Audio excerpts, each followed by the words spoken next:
Hello everyone, and welcome to episode 86 of Postmon Pat Digimon. I'm May. And I'm Jay, and I'm just realizing that from here it goes on for another 46 episodes. It's not going away. And a movie. Oh, okay. I guess it could be worse. Could be 3 movies. And this week, we watched Kumamon Baby, Light My Fire. Or Bullying is Unforgivable, Evolve Chakumon of Ice. And Kazemon Kicks It. Or My Kick is Painful, Female Warrior, Fairymon. Though I'm pretty sure it's not actually her kick that's painful, it's apparently her butt attack. No, she does kick. Yeah, but then the last move she does is a butt. It wasn't painful though. Yeah, and was I think the butt bash did more damage than the kicks. I think the slap when she wasn't a Digimon did more damage. Yep, she turns into paper apparently.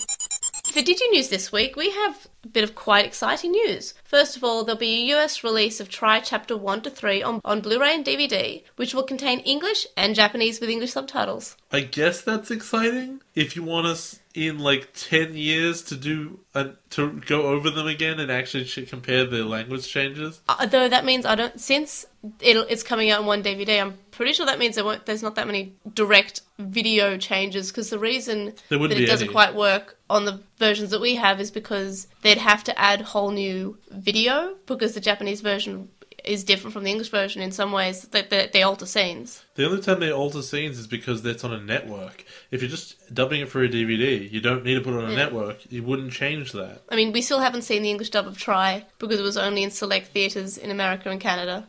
I'm sure that there's and we were in Japan. I'm sure that there's an acquired version, some kind of secret video recording that was done very illegally. I'm pretty sure no one did that. Pretty sure at least one person did that. No, just for themselves. No, yeah, well, for themselves maybe. They have a giant cowboy hat on with a big video recorder. It's Mimi's cowboy hat. They came cosplaying as Mimi. It's got a big old camcorder in it. This is a big HAL 9000 red. That's actually pretty cool. And the next bit of DigiNews is there's a new Digimon that's been revealed. What does that mean? They make new Digimon all the time. Okay, so Next Order is getting an update as well. It hasn't even come out yet. No. Okay, Next Order in Japan is coming out on PS4, and they're also getting new stories along with it. Okay. So we're presumably also getting these new stories. Good luck. It has Bolt Baltimon, who just looks like a really cool pirate. And right? I showed you, and it was really cool. No, but Digimon designs are so random, and how many Digimon designs are there? I believe I looked it up once, and there's almost 2,000 of them. No, there are more Digimon than Pokemon, 100%. Well, obviously, yeah, but there's multiple times. I think it's almost 3 times as many at this stage. Because it's not like everyone has an encyclopedic knowledge of how many Digimon there are and what they all are. I'm sure you still see Digimon to this day, and you're like, that's weird. I guess that's where I will show you DigiWorld sometimes comes from. Either I rediscover Digimon, or I full-on discover a Digimon's existence. So, at that stage, I don't feel like a single new Digimon is that exciting. Yeah. Because I get it with Pokemon. I just like its design. And I feel like we've released a new thing really builds off the Pokemon hype of we've released a new one. But they come in generations. This is... Look, our art house came up with a new design. We'll get back to you next week. And then every week for the next 20 years. And also... Because we don't stop. And also we have this design, and we're going to strap even more metal onto it. Or the Atmon genius of, we got this great design, let's color swap it twice, and then they can't blame us for laziness if we make one joke about it. Yes, okay, good point, but shut up. But no, Puzzlemon and... Messamon do look different though. I know they do, but the skeleton is the same. DJmon or whatever. Dancemon, MCmon, and Musimon look exactly the same, and Gossipmon just wore black. Yeah, he was an edgy version of Revimon. But yeah, and there was also another Digimon revealed, and it's for the 20th anniversary V-Pet, which is super hype! And I'm getting it for my birthday, for myself. I repeat, with all of the exact same words, who cares? And it's for the baby, for the 20th anniversary Digimon character, and they are really cute, but they're kind of like yellow blobs because they're the baby forms, but I don't care. And it's even weirder. It's hype. Because you say a new Digimon's revealed, and I would say there's a possibility that that's exciting because you get to see like the baby, the champion, the adult, the blah blah blah. But then you think again, you're like, oh right, all Digimon can turn into whoever they want if you chain it just right. Not necessarily whoever they want, but I think within some sort of logic. I would be really interested if there was a chart of literally all evolutions in like lines. And that would be absurd. There's like 2,000. Oh, people have made those. But if you went baby to adult to blah blah blah all the way up to the top and then back down and up and down and up and down, could you chain the first Digimon ever made into the last one ever made? Eventually, probably, yeah. Yeah. Could you You could try. Could you hit every Digimon that's ever existed along the way? I think you could. I think some are a bit hard. I think you might have to double back sometimes. Yeah. But I think that it's a web and there's no outliers. Well, I think it's because there's not that many baby Digimon. I feel like there's only like 20 baby Digimon. Well, I guess there's only so many designs for a blob you can do. I think there's probably... Okay, I'd say at most there's 100 babies. Okay, your 20 to 100 no, is a because hell of I feel like 20...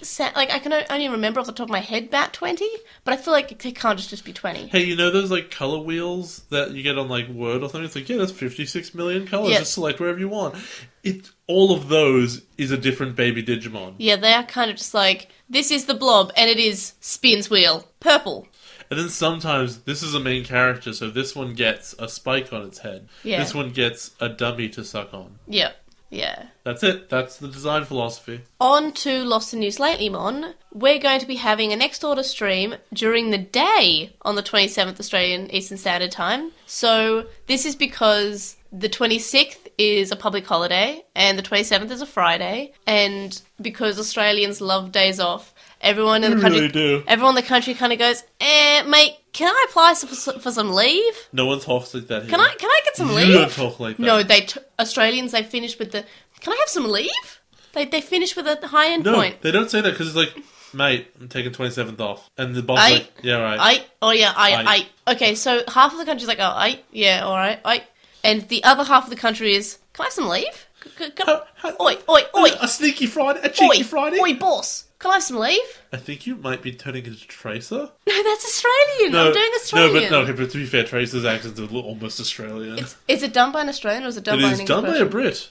But she's trying to do a London accent, but she's like from Birmingham or something. Oh, those Birmingham bastards. Those Brummies. Those Brummies. Burmese. Why are they called Burmese? Brummies because... Burmese. Burmese? They're Burmese. Oh, no. I've only heard them as being called Brummies. Why aren't they Burmese? Yeah. Anyway, so point is, I'm having a day off. Why aren't they Bar Mitzvahs? Shut up. I'm having a day off on the 27th, which is when Next Order comes out. And I was thinking it'd be pretty Magneto, to have... Yeah, Nito Magneto. Just make that a thing. That'll get you over with the crowd. Magneto. Wow. Okay. So during the day of that day, I was thinking, like, I'm trying to make it a time that the most amount of people can show up. Because originally I didn't think that I would have the day off, and so I've just recently applied for it. So hopefully it should get approved. So originally I was going to have it like 8 o'clock, which means for most of the world they're all asleep. So if I do it during the day, I want to make it, like, I have to also think about England, because they've got quite a weird time. I don't think people need to know the entire design philosophy. We have it on during the day. I think you said it was going to be 12. I feel like 12 would be a good time. Great. 12 Australian Eastern Standard Time. We will advise closer to the date. We will definitely be talking to people on Slack chat about it, at the very least. Also, like, the best way to, like, stay update with my constant, like, ideas and plannings is the Slack, because I just post everything that comes into my mind in that Slack. I'm just like, hey guys, this thing good? Yeah? And, yeah, that's basically, like, if you want to hear my terrible train of thought all the time, my trailermon of thought, if you will. Never. Anyway, so that's pretty Nito Magneto. No, we're not pushing this for SummerSlam. Making it happen. We are not pushing this for SummerSlam. We're making it happen. And next for Lost in NewsLatelymon, we're going to be possibly having some new additions to Patreon rewards, like birthday shout-outs in episode before your birthday, I was thinking. Yeah, we could do that. Because, like to all Patreons, not necessarily just the ones who get shout-outs in the episode, like special birthday, like, hello shout-outs.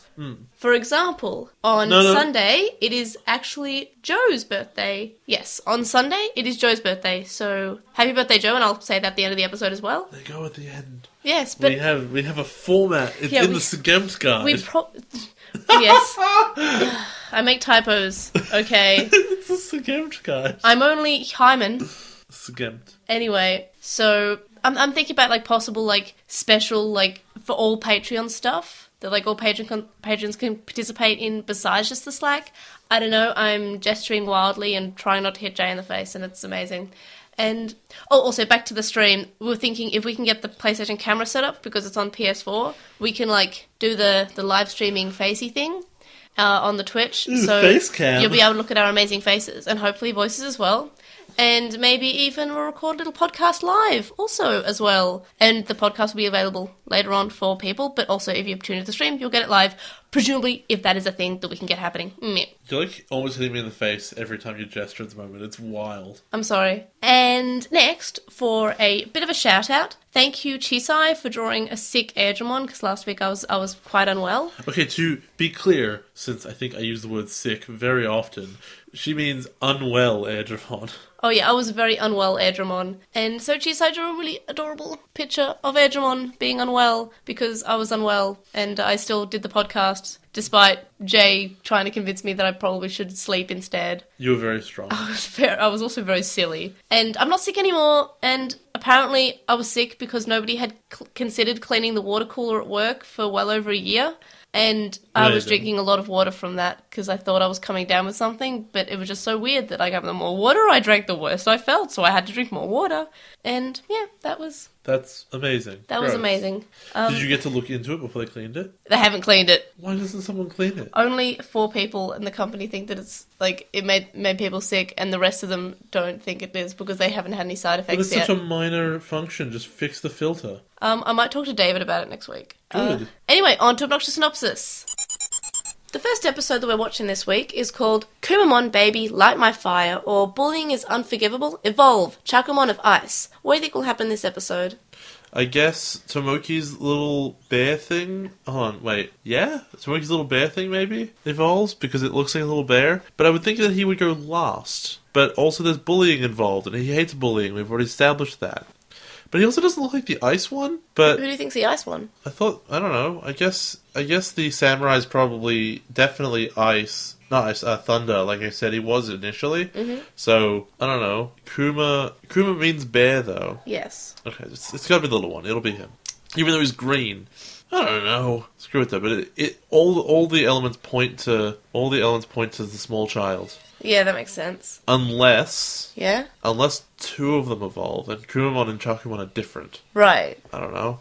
Because Kazemon is definitely... What's his name? And Kazemon and Fairymon are the next one. Yes. Spoilers. But I need that information for this one. Yeah, I think the little kid evolves, and Chakumon and Kumamon are the same. Right. Do you think anything will annoy you in this episode? I think that if it focuses on Tomoki at all, it'll be annoying. And if he says stuff, it'll be annoying. And if he cries 18 times, it will be annoying, but expected. Right. Do you think it'll be a good episode? No, I don't. I have no faith in the series whatsoever right now. That's sad. Well, it's accurate. What rating do you think you'll give it? I'm going to give this a solid 4. Wow. That's even lower than like... Well, it's a character I hate. Okay, that's fair. Filler or not filler? Well, it's not filler. They're not going to do that for a little bit. But boy, I think they're going to hit the filler really hard in the season. Right. So what do you think is the percentage of filler in the season? I want to say like 60%. I want to say that if you took out... Okay, it's 50 episodes. I think that if you took out 30 of them... Jeez. You'd be able to have this... Okay, no, because they do multiple arcs. Let's be fair.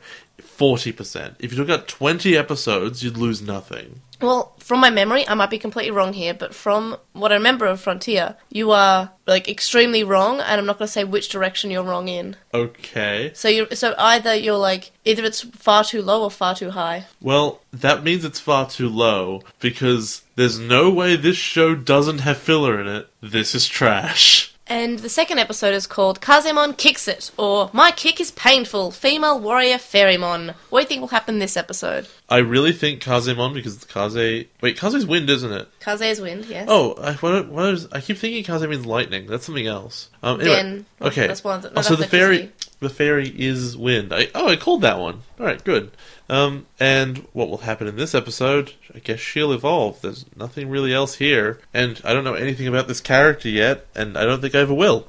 She's Italian. Oh, great. Awesome. So what'll happen is that she will evolve, and maybe, it's possible she'll kick somebody. Maybe. Her kick is painful, I've heard. The best guess I could possibly have is they might talk about dancing at some point to justify that title. What do you mean? So if you kick it, you might be dancing. Oh, I thought Oh, no, there's a literal kick. And she actually does kick people. I'm thinking maybe to set that up, like, she has, like, an argument with Takuya and, like, kicks him in the shin or something. Huh. And then it's a big callback when Fairymon's big thing is kicks. Right. Do you think anything will annoy you in this episode? Seeing how one-dimensional Izumi is. Because I know that there are annoying things in this episode. Spoiler alert. Is it having an argument with Takuya and kicking him with the shin? I'm not going to say. I'm just saying because that would be annoying. Just, like, prepare yourself for me to be very salty in about, or however many minutes until the next segment is. I'm looking forward to it. Do you think it'll be a good episode? No. What rating do you give it? 5. Wow. Better than the last one, at least. That's improving. Yeah, she's better than Tomoki. Filler or not filler? It's not filler. Okay. But at least we're going to have the filler or not filler question back. It's true, and it will be very relevant this season, I think. You think? Maybe. I don't know. Maybe not. Maybe not. I'm not giving anything away. Anyway, so I guess on to the show then. Hopefully it's not terrible. Hopefully it's better than a 4 and a 5. Mm-hmm. Yeah. Episode 3 starts off with Koji and he's watching the wind and he says, the digital world's wind. In the dub, he says it smells pretty sweet. I'm not sure why it smells sweet, but I guess it does. Someone's making pancakes, making bacon pancakes. In the next scene, I feel like I missed something because Bokumon drags Nemon away by the pants and just starts beating him up, and I'm not sure why. Yeah, he often pulls on Narromon's pants. You call him Narromon? It's Narromon and Beakmon, that's what they are. They have... To be fair, I don't remember their names. To be fair, that's very similar to their names. It is. It's Nemon and Bokumon. Yeah, well, it's Narromon and Beakmon to me. We should also say that, like, there's a train that will just take them to the real world. Yeah, apparently. There's like that train will take you there. It's fine. You know. It's just it's not like it's a Digimon thing or anything that they're stuck here. Look, I think it's because the voice in the Digivice is doesn't want to make the kids feel forced, because if they're forced they won't do anything, so the Digivice is giving them like the option to You're right. not in go Digimon home. Adventure they never did anything when they were forced to stay in the digital world. They didn't get anything accomplished. They were definitely all weak characters who didn't have any sort of development whatsoever. And yeah, you have a point. So it is kind of silly, but like it sort of says, it gives them the choice to go home. At the end of the day, they don't want to go home, even though that's kind of a switch from Junpei going, we're going home, to deciding not to all of a sudden.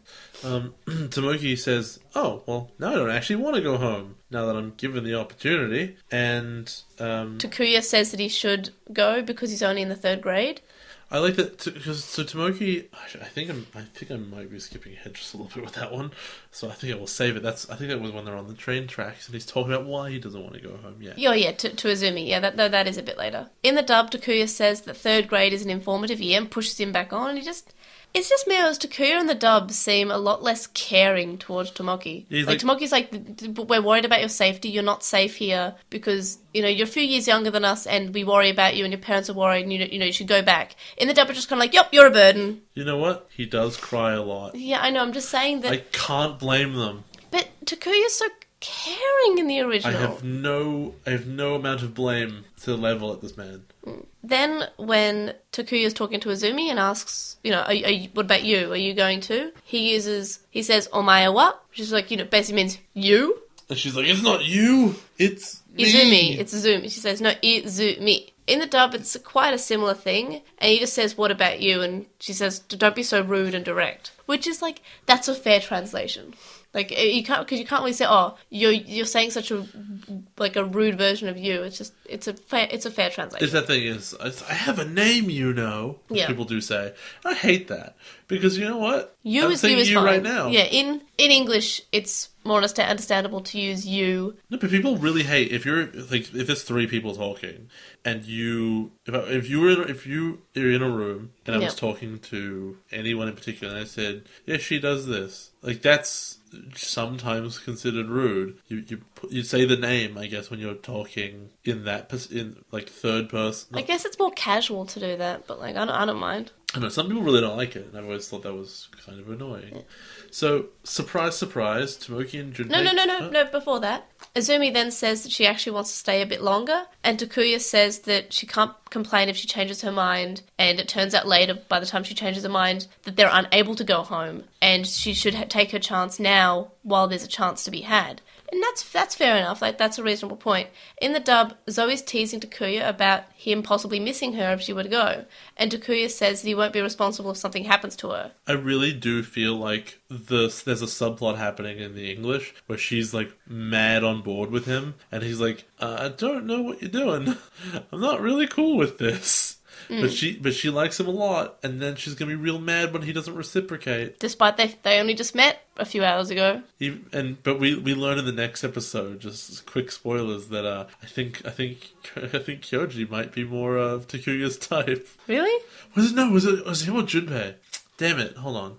Someone says he just... We'll get to it. We'll get to it later. Just because he's good looking doesn't make him cool or something like that. Yeah. Anyway, so Junpei and Tomoki don't get on the train, and they're just sort of scratching their heads and being awkward. And I found this is a really weird pacing change, since we didn't see any deciding factor of Junpei saying, "Oh, I actually do want to stay," or "Oh, we should have to stay." So without thinking, I thought, "Oh, does this mean that possibly the train just dropped them off and just didn't actually go, and was some magic train that just disappeared as soon as they got on?" Because they didn't actually explain, "Oh, we changed our minds." They don't really say why they changed their mind. Just say, "Oh, we're not going anymore." Well, they seem happy, so I guess it looks intentional. Yeah, but just it's really weird from Junpei saying, "Come on, let's go, we're going home, ha ha ha ha ha," to, "Oh, I thought I'd stay." Like, what happened? Then it cuts immediately to them being, like, a long way away from the train station. And they're walking on the desert because it's Digimon. So they do basically an embarrassed head scratch, and then, bam, huge waste of time. That's it. Like... It's a huge waste of time, especially because in the last episode they were talking about how they wanted to go home, and then stuff happened. Yeah. All you need to do is begin the episode here and have them say, "Okay, we don't want to go home." You don't need to have that moment and waste everyone's time with the train. Do something else. But they needed to fill 5 minutes, Jay. I do feel like in episode 3.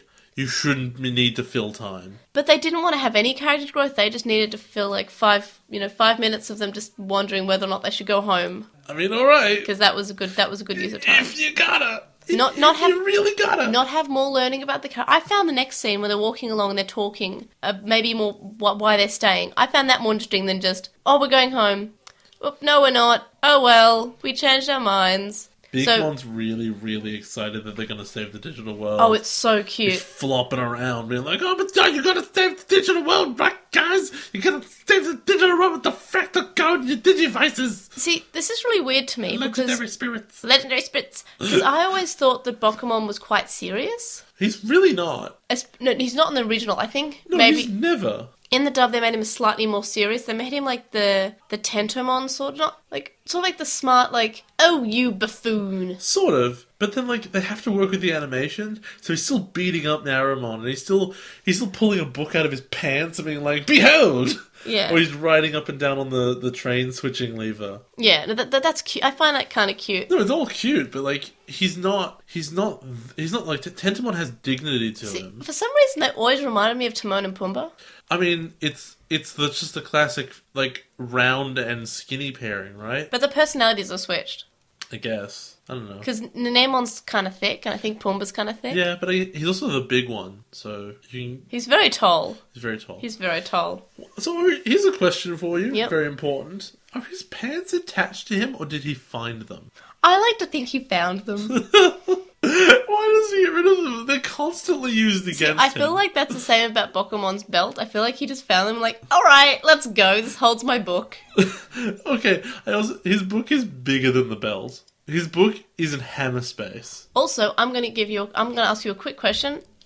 Bokumon possibly carries something else later on in the season in this belt. What do you think it would be? A train. It's not a train. Well, what the hell do you want me to say? I don't know. I just feel like it'd be an interesting question. What? I got nothing for you. I will give you some hints. I'll give you like some choices. Okay. All right. Food for traveling. Okay. First aid kit. A cake. A set of keys. A computer, a radio, an egg, cooking utensils, a mini stove, or like a car, like a toy car. What do you think it's going to be? I really want it to be the cake. But I think it's probably the computer or the radio, something big and electronic that shouldn't be in there. Alright, just like the usual digital world weirdness. I don't know, a toy car. How big is the toy car? It's a toy car sized. So it's like the size. Well, presumably it's a size you enough can hold to it in your hand. Yeah, presumably, but it has to be something to fit in his belt. Not necessarily. One of those is the legitimate choice, by the way. The other 9 are just like the first 9 things that came into my head. Okay. It's gonna be a goddamn cake. He's gonna pull it out, he's gonna take a big bite out of it, then stick it back in. The next time he pulls it out, the bite's not in it anymore. Alright. I mean, I hope that I'm actually right with that. That's what I remember. But, yeah, so I guess listeners are listening at home. I hope that was funny, because I'm assuming you also know the answer. So Bigmon is all going to be like, you gotta save the digital world, guys, you gotta do it!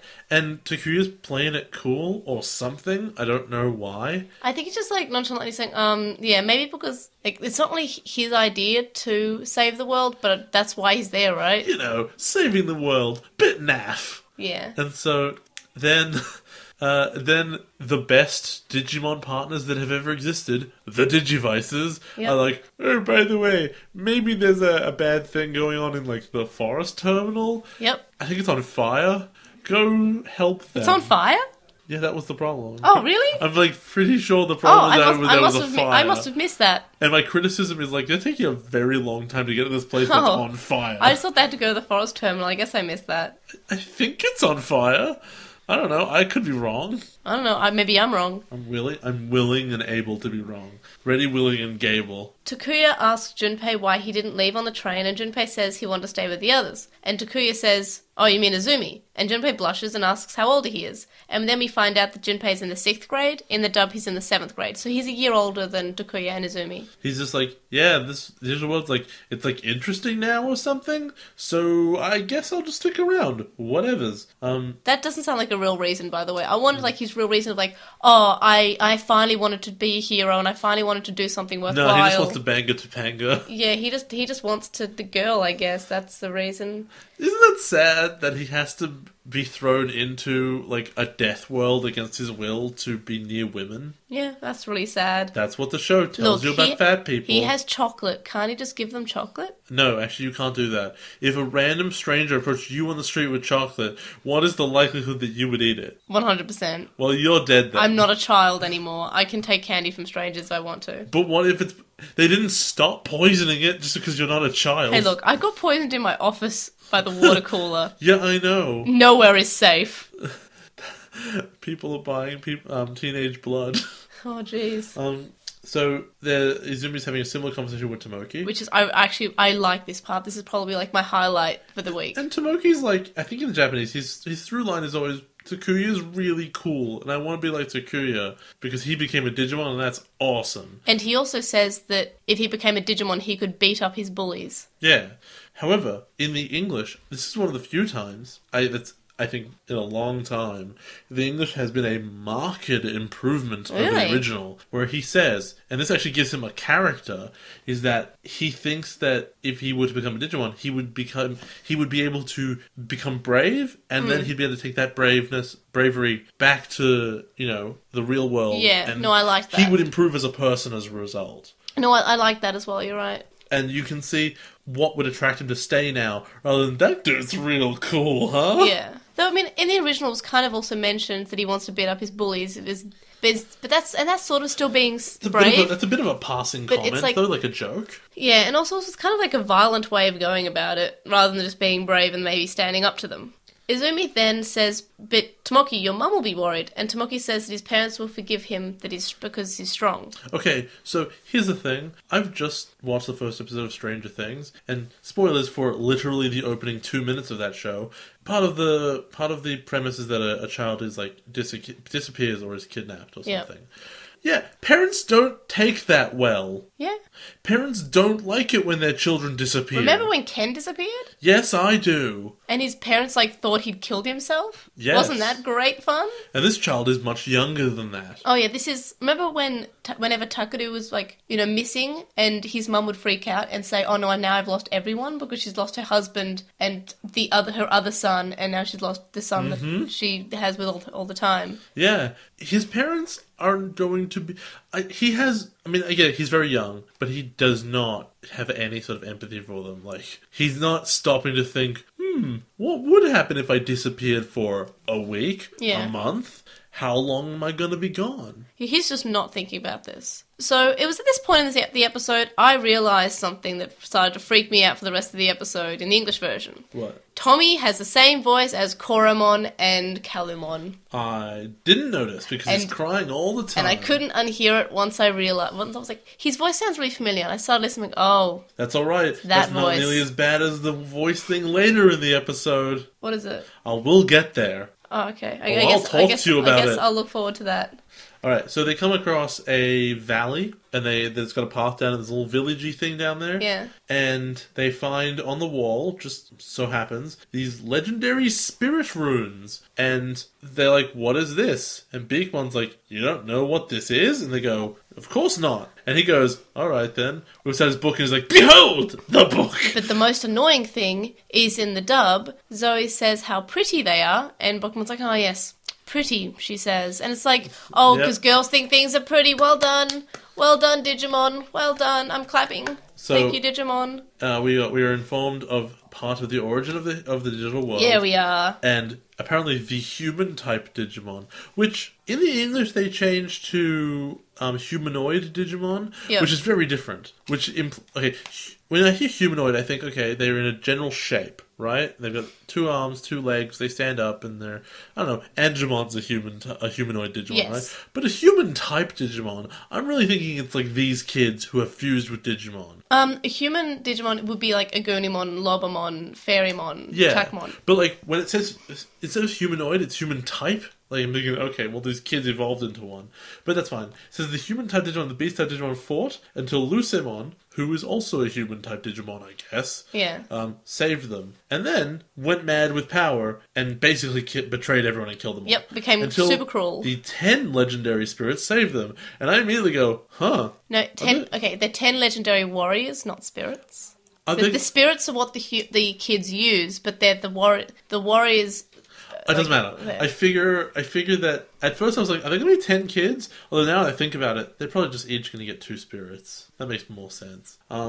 So yeah, we're sort of told how many Digimon we're going to expect to see this time round, which is fine. And I realized at this stage, Lucemon, because it's like an angel that went evil. It's Lucifer. Yeah. Yeah, I get it. You've also seen Lucemon before in that episode of Fusion that we watched once in Sydney. What? We watched that episode of... I don't know. The one with the angels, and it was... I got nothing. There was the I remember Devimon Judgemon, and I remember the Mon that was a judge. I think his name was Judgemon. Yeah. And I remember it was Gargoylemon. Okay, I think. I have no recollection at all. At all. Lucemon was running for a mayor, but then he betrayed everyone. Is that the one with the little red dude with the V on his head? Yes. Okay, good. That's Shoutmon. Awesome. Shout. Let it all out. That's season 6. That's bad. I'm not looking forward to that one in 3 seasons. It's in 2 seasons. No, it's in 3 seasons. It's this season, next season. Oh god, it's only in 2 seasons. Yeah. Then there is some Candlemon. Here's the thing. I wrote Candlemon before they said their name. Oh, yeah. Well, Digimon's good for that. I think this season is particularly on board with that. But because just before the Candlemon shop, I'm just interrupting you there because I... You do that. Yeah, sorry. So Nemon wants to see Bokumon's book again, and Bokumon shoves it in his belt, and then Nemon says in the dub that he just wants him to read it again instead of just let me look at that. Because he thinks it's like a story. He's like, I'm dumb and didn't know this. Yes. That's what he sounds like. Anyway, then Izumi starts wondering what she'll evolve into, and Junpei says that not everyone will have one necessarily. In the dub, Zoe says that she wants a cute Digimon, and Tommy says that he wants to be big and scary. And I just found that... that's not going to work out for him. So this is really weird, because now it's the original also being mildly sexist, sort of. So yeah, then the Candlemon show up. Sorry, I just wanted to say that. They show I'm mad about gender. And the Candlemon appear kind of impressed when Agnemon is mentioned. Yeah. And then, like, they go, okay, we'll come here to our fire and sacred dance of the four-leaf clover, apparently. But the really weird thing is, in the dub, and maybe I missed this in the original, but the dub seems to be mentioning, saying, oh, you're just here to steal our secret artifact or our special artifact. I'm pretty sure that's not mentioned in the original. I don't think so either. Like, they start saying, oh, you're just here to steal the artifact. Why wouldn't you be? And then they say, oh, because we are the legendary spirits. The heroes of time. And so they get taken to the dance of the clover, and then the clovers are thrown in, and they're sleep clovers! Surprise! And that puts them to sleep. That wasn't obvious. And then they wake up, and they jump into the river to get away from the fire. And Izumi, apparently, with her genius intellect, says, oh, it's water. They won't get near the water. They just popped up in this valley that's 90% river. Yeah. I think they'll get near the water just fine.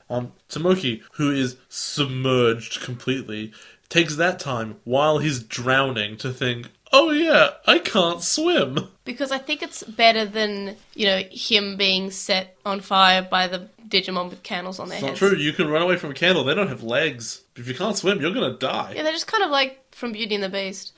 Oh boy, are they, actually. They should be more French. Yeah. Ho ho ho. But the thing is, it's sort of Tomoki's idea to go into the water in the original. In the dub, Tommy says it's Takuya's idea. So straight away, it's just like, oh, he's the kid, so he can't have any good ideas. Let's give it to another character. Which I always found weird. And they did a lot in Zero Two, where they would have, like, someone say an idea, and then the dub would make it Daisuke's idea to make him more of a leader. Yeah. So they're doing this already, and it's not a good start. In this case, it's really funny when they get to, like, behind the rocks, and Takuya's like, okay, I'm gonna go out there, I'm gonna distract them, you're gonna do these things, and Junpei's like, can you stop trying to be the leader? It's really annoying. Yeah. Stop being a dick. No one's ever said that to a Goggle kid before, saying, oh, can you stop? I think they might have said it to Daisuke right before Tai was like, no, he is the leader because I said so. Oh, Taichi, I love you, but you did not do well there. So, it's episode 3, and they're already telling him, but you can't evolve into Agnemon, because you'll just stop being evolved, and then they'll beat you, and also, fire moves won't work against these candles, even though candles melt. They might just absorb it, but Agnemon, a fire-type Pokemon, definitely can't take fire moves back at him, because reasons. Yep.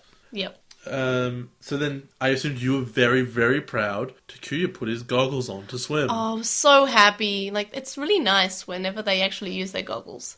And then he does turn into Agnemon anyway. He does his whole plan, and turns out you can't melt candle. He blasts them with fire, and they just burn brighter, which should also melt them faster. But it doesn't, because screw you. And then Junpei slips on some ice, and surprise, here have some really great plot convenience again. It's such great plot convenience that the people who were standing on the ice with their back to a big old ice cave, which they walked up to in their line of sight and then had to turn away from, turned back around and said, whoa, I can't believe this is here. So Tomoki starts playing with his Digivice because he wants to evolve, and Junpei says that his spirit is legendary and won't just pop up like that. In the dub, JP says that a kid like him would never have a spirit, so it's just up to him then, and that explains why he starts trying.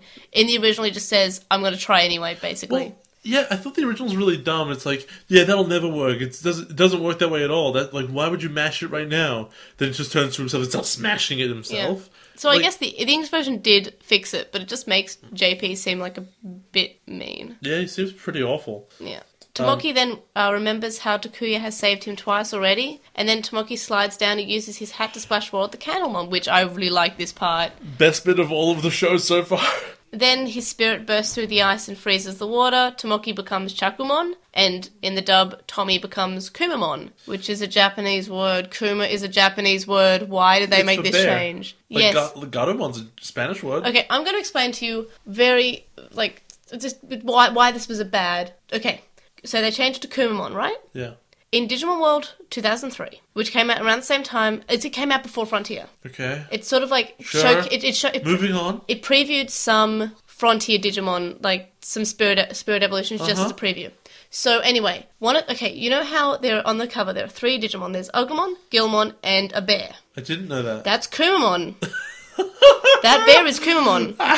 So when it was their time to dub it, they were like... Oops. We should call it Chuckmon. No, they called it Bearmon. That's fine. Yeah, then that's fine, but just it's very confusing, especially since the movie of Frontier has Kumon show up, and it was just very hard for little young me to go, okay, that's Kumon. Who dis den? Also Kumon. Perfect. And also, Digimon World 2003 wasn't translated super great. Like, for example, like, you know how the Digimental of reliability is actually sincerity in the original? Sort of. Yeah, they kept that in 2003. Amazing. So, sometimes in Digimon World 2003, I'm not sure if this is Digimon World 3, but it's definitely in 2003, Kumon and Bearmon start changing names. So, just to continue, yep. I was never going to guess that the little bear thing was going to be the thing of ice, because, like, I didn't realize he was made of snow. That makes a lot of sense. That's why I picked he was going to be like Earth. He's a bear. He's a snow bear. He's a snova. Yeah. And then he gets in there and he fights a little bit and he beats the candles a little bit and he knocks the melted wax off Agnimon, and then the Candlemon turn into Wizardmon, because that's what happens. Yep. And we'll just cover briefly. First of all, Wizardmon turns invisible, and I immediately go, if the original could have done that, he probably wouldn't be dead. No, I exactly thought the same thing. I was like, wow, why couldn't Wizardmon from Adventure have all these magic attacks? And then there's a fight, and he turns into like shadow clones, and he fights some lightning, and then basically Agunimon does the whole fight, and Bearmon, wait, no, what's it called? Kumamon. Yep. Chuckmon, whatever, is knocked out for most of it, and the fight ends because he goes, look, that shadow clone over there actually casts a shadow. Fire at that one, and then you'll win. Here's the thing about that, briefly. Yep. Just a question on physics. If there are actually images of him there that everyone can see, that means that they're, like, illusions, holograms and stuff that are moving around, not, like, in their minds. In that case, the reason you can see them is because light is reflecting off of them so that you can see them. And that means that light is not going through them. They would all cast shadows. Yes. Okay, so obviously the people who made this didn't care, or it's the digital world. It's digital world physics. My bigger problem with this fight is that Wizardmon is voiced by Ty. Yeah, so it's since it's Joshua Seth, it's basically Matt and Ty fight again. This is weird. This is really weird. Apparently the Digimon dubbing team only has like 30 voice actors. Like, hearing Ty not even trying to do a different voice. Just like, it's Ty, who is a bit past the soccer-loving phase. He's like, yeah, I got magic spells, and I'm gonna use them against you, because I'm the leader of the Digidestin, I mean Candlemon! Yeah, and also he speaks in rhymes a lot, which was really annoying. As the leader of the Digidestin, I knew exactly what to do! Ah! It's also strange, considering in the dub, Zoe is also voiced by Lotmon. I wouldn't They have a different personality, so it's a bit harder. And then, and so they beat Wizardmon, and they take his digital code, and no, Agunimon takes it. So I said they. No, I'm just saying. You're right. I want to say why this is annoying. It's Tommy's episode. Definitely, and Tommy should do the fighting and the rescuing. He got defeated almost immediately. He basically was a distraction and then a support. Yeah, totally. So he has a gun, which he doesn't use, did he? No, but he has a gun. Shoots snowballs. And then, so they get the fractal code, and it turns into the bridge that was at the top. Which is awfully convenient. Now, the train immediately goes over. Yeah, I was going to say, like, if that train had been coming anyway, and it would have been, would everyone inside have just died? Yep. I think so. You mean Koji would have died? Blue Man Group. We'll get to that, but we would say, if a train, any given train was going there, they would have all died. Okay, so we get to the explanation, and the Candlemon says, oh, jokes, man. We were just testing you. That's so convenient. We were just making sure. I mean, we only tried to murder you. They threw big fireballs at them. They definitely legit tried to kill these kids. Yeah. And the statement, I think, is even funnier, because are we agreed every Digimon with one of these fractal code things has to be evil? Yes. It's a definition of what they are. Yes. Or corrupted. It's corrupted and they need to purify it, basically. No. We were safeguarding the fractal code. We were just holding it until the time was right. I feel like they should have killed all the Candlemon, because I think they were all pretty shifty. Oh my god, they're huge liars. They're so shifty. And you know what the thing is? The worst part about it is that I'm identifying, they're huge liars, and like, of course, they're just being like super shifty and whatever. I think the writers legitimately thought that was their motivation. They just didn't care that it didn't make any sense at all. Because the kids are weirdly trusting. They're like, oh, okay, that's fair enough, I guess. Sure, you only poisoned us once. You're not used to lying. You tried to murder us, effectively. Multiple times. Yeah.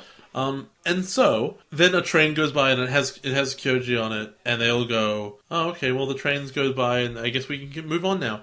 Can I briefly say though, end of the English version, here is the exact wording that Takuya uses. Hey, somebody else beat us across the bridge. I wonder if he's going to the forest thing too. Yeah.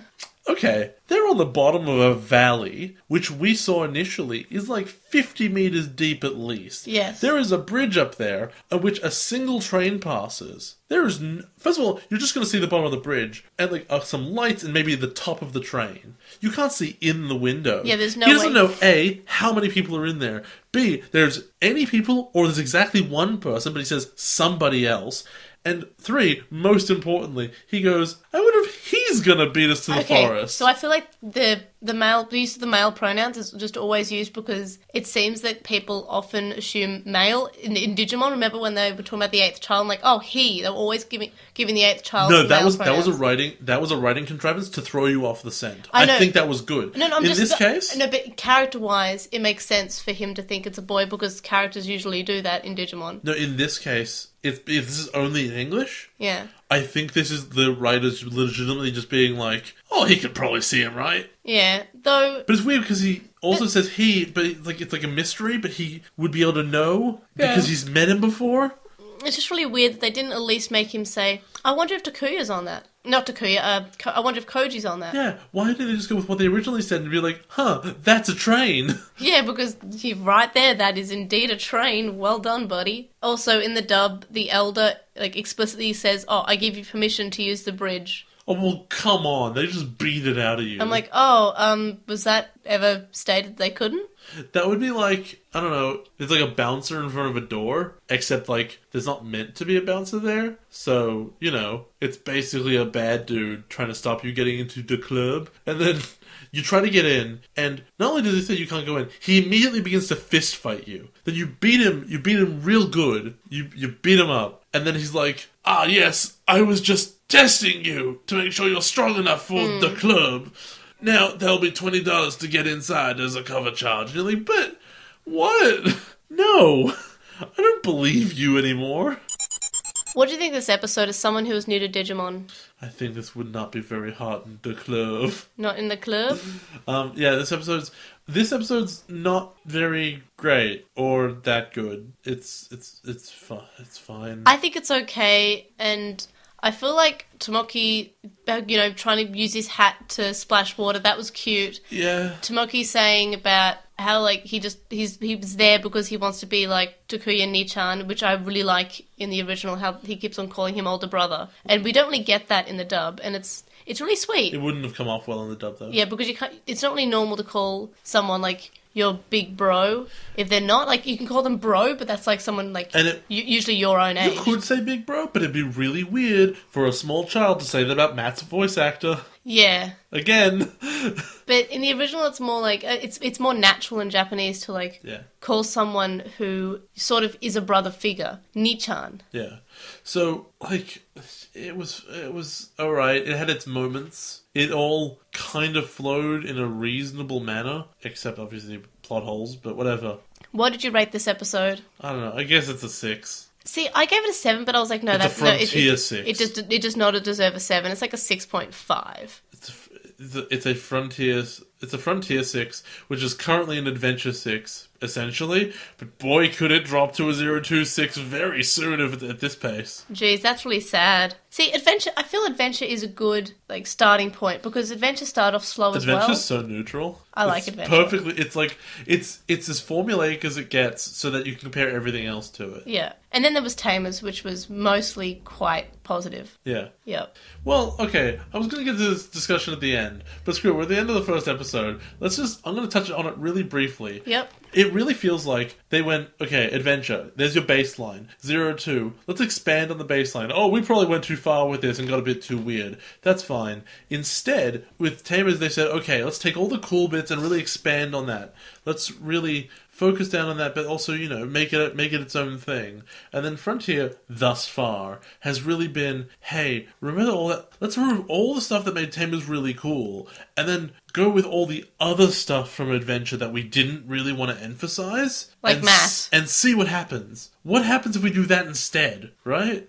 What if we minimize the interaction between the partners in the Digimon even further, but not even having partner Digimon? Screw it. They can just be the Digimon. Why not? I really hope you start enjoying Frontier. Well, get ready for disappointments. Because there are lots of things I like about Frontier. Half a year. 6 months of this. Yep, 6 months of this. And that's Savers. 6 I'm really whole months. I'm really looking forward to Savers. You were looking forward to this? No, because I like Frontier. I like Frontier, but I'm also looking forward to Savers. Your trust is on thin Chalkmon. Oh, that's bad. It is. How did this episode compare to what you predicted in Obnoxious Synopsis? I said that Tomoki would cry a lot, which I don't think he did. He didn't actually cry in this episode. He cries in the next episode instead.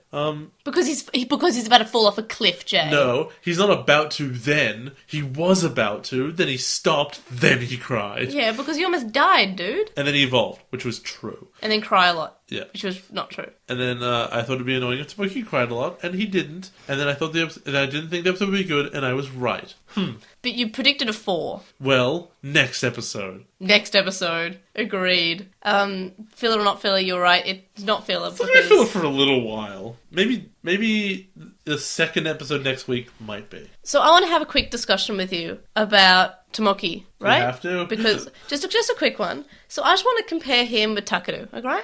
Okay. Takeru cried a lot in the first season because he was 8. I feel like he had more reason to when he was doing it. Yeah, but I'm just saying, let's just say that they're both the crybaby, they're both the young little brother, cries a lot character. Yes. So let's think about Takeru. He had the cute bean, which is his partner, and then at the end of the first arc, when they were fighting the devil, yes, and all the other Digimon could not beat the devil. Yes. They were dying, they were de-evolving, they lost all their power fighting the devil. So Bean evolves, the little baby's Bean, evolves to an angel, and basically one-hit KOs the devil. Yes. That none of the other Digimon could do. He does. Let's talk about Tomoki, who only defeated Wizarmon. No, he defeated a candle. He worked with Wizard. Oh yeah, he defeated a candle by himself, but then Tomoki did not defeat Wizardmon. Well, he said, "Look at that thing." He basically worked along with Takuya, and he didn't have to be a Digimon for that. Yes, he could have just been a human, but Takuya got the final hit and scanned the digicode. Yes.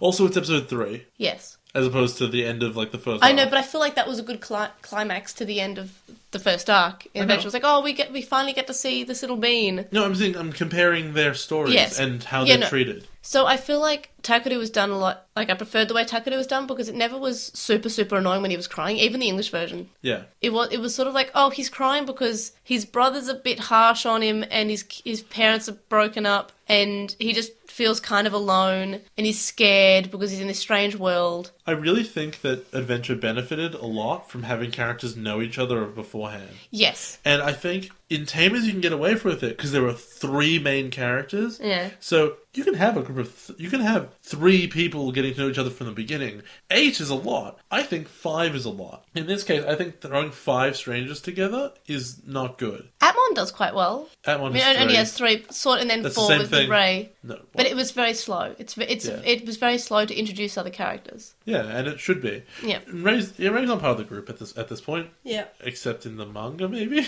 I haven't. The March issue hasn't arrived to me yet, so I'm not sure. Oh, that's too bad. I know that they just found the secret base, but they're all chilling out with Ray. So I think Ray might be more on their side, maybe. But he's wounded. Oh no! They carried him back to the real world, and they put him on the couch. I'm sure everyone else did too, but he almost died. I did pronounce wound as wound for a long time. Oh, it's like wind and wind. No, I never got that one wrong. But anyway, so I just want to make that point that Tomoki didn't really do his own fight in his evolution episode. No, he didn't. He showed up. He was vaguely useful as a support, and then he just died. I feel like he should have, really powerhouse through it and made it his episode. There's no reason to not give a Digimon a good first episode, because if you want to say, oh, well, they're weaker than the other ones, then just in later fights you make them bad. Yeah. But you want to showcase what makes them good in these episodes. So, he has a rocket launcher. We are aware of that from the eye catcher. Side note, in all of the episodes of Evolutions thus far,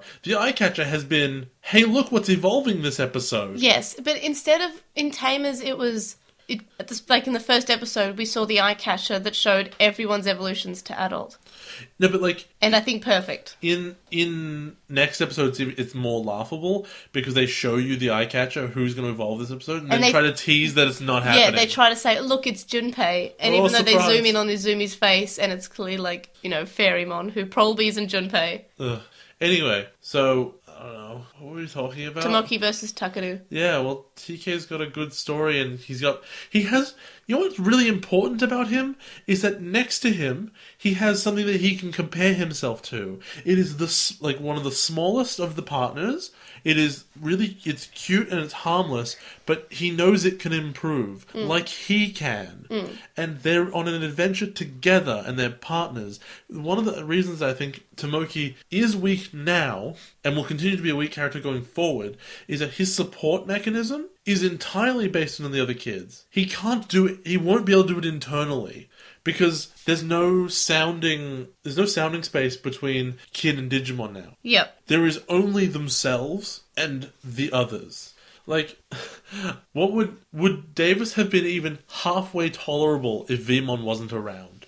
I love Vmon. Yeah, I know. What if he wasn't around and all you had was Davis? That'd be terrible. Exactly. Vmon made Davis a better character. Alright, what if Jen didn't have Terriermon? Who would he be? Quite boring. Actually, I could see a really cool thing in writing if he evolved, if he spirit evolutioned into Gargomon. Into someone crazy. No, into specifically Gargomon and acted like he did, and they have asked him psychologically, hey, are you okay? But they probably wouldn't do that. But Takaru, a spirit evolving into Gilmon? It's so cute. The thing is, though, what we can tell in this is that everyone essentially keeps their personalities perfectly. You're not becoming a Digimon. You are putting on a suit of armor. Yeah? Yeah. Okay, it's essentially established. And it's armor evolution, but personal. It is. That's really what it's armor jogress. Yep.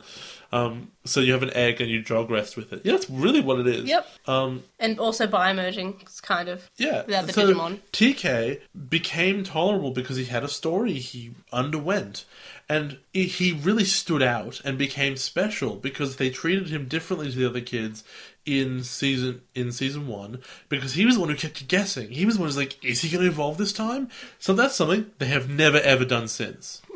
They've never had a moment where somebody hasn't done it yet. They've never had like everyone's evolved but that guy. When's it going to happen? I don't know. It just didn't. Well, I guess in Tamers we had Takaru actually evolve his to adult last. Yeah. And he was designing him and couldn't come up with a name for him, which I liked. I thought that was sweet. It was last, it's different. But it wasn't like, there was never any like big tension of like, is it going to happen at all? It's not it was always going to happen. It's not like 12 episodes later. No. What about compared to the other youngest children, Iori and Shuchon? To be fair, Susie's like never around, and she's very comparable because she cries a lot. And she never really fully won a fight by herself, like just with Antilamon? Look, I guess I wouldn't want her to be around by herself. But at least if she had Lotmon around, it would be something. Yeah, so if you just stuck Susie in this situation, I guess she'd be the same character. Yeah, but because Lotmon sort of evens out and works quite well with her, like if you're talking about the chemistry, but Tomoki doesn't have someone to have that sort of chemistry with. And, I don't know, Cody was fine, I guess, in a 0-2 sort of way. Cody tried to 1v1 a Blackwall Raymon. I remember that, yeah. He protected a flower. He basically said, you are naughty. Good on him. You are being naughty, please stop. Episode 4 starts off with Koji in a Trailmon who is making really scary noises. And Koji's sort of silently inspecting his Digivice and he's going to the forest terminal. So we know that he's definitely the one that we saw going over the bridge. Trailmon gets tired and then Koji gets off at the station and he's tired too and he's going to sleep on a bench. Here's a question for you. Approximately what time would you say it is in the show at this point? It is nighttime. But Is it 8 p.m., 12 a.m., 1 a.m.? I'd say it's around midnight. Okay, midnight. I'm just keeping that in mind. All right. Moving on. We see the other kids walking through the desert. You know, like usual. Yeah, because it's Digimon. And there's like a weird like mole train that comes by, and they try to get on, and in the English it says it's a freight train, so they can't get on. Yeah. In the Japanese it just says it has no seats.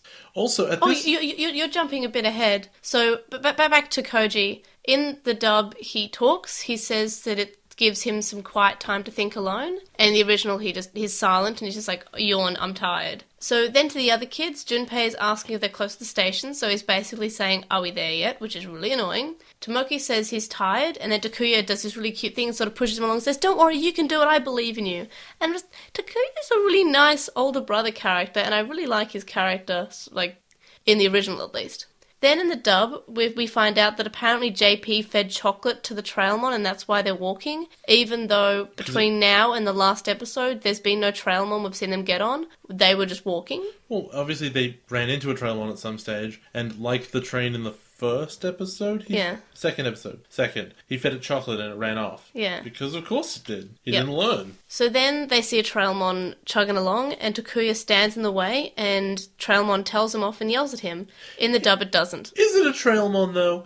I know they call it that. It's mole-type Trailmon. But like, if you saw an Agumon, right? And then you saw an Agumon that was coloured black, what would it be? Black Agumon? Yeah. No, but if you saw an Agumon but its face was a bear, what would it be? Bear Agumon. Yeah, it's not Agumon though. This isn't Trailmon. It has no seats, it's not the same in any way. This is a mole. Yeah, it's a mole-type Trailmon. It moves like a Trailmon. Yeah.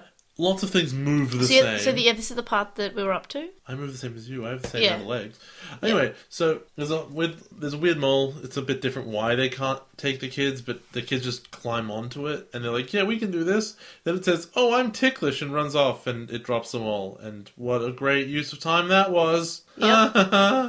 I think the reason that they did this was they're showing us that there are different types of Trailmon.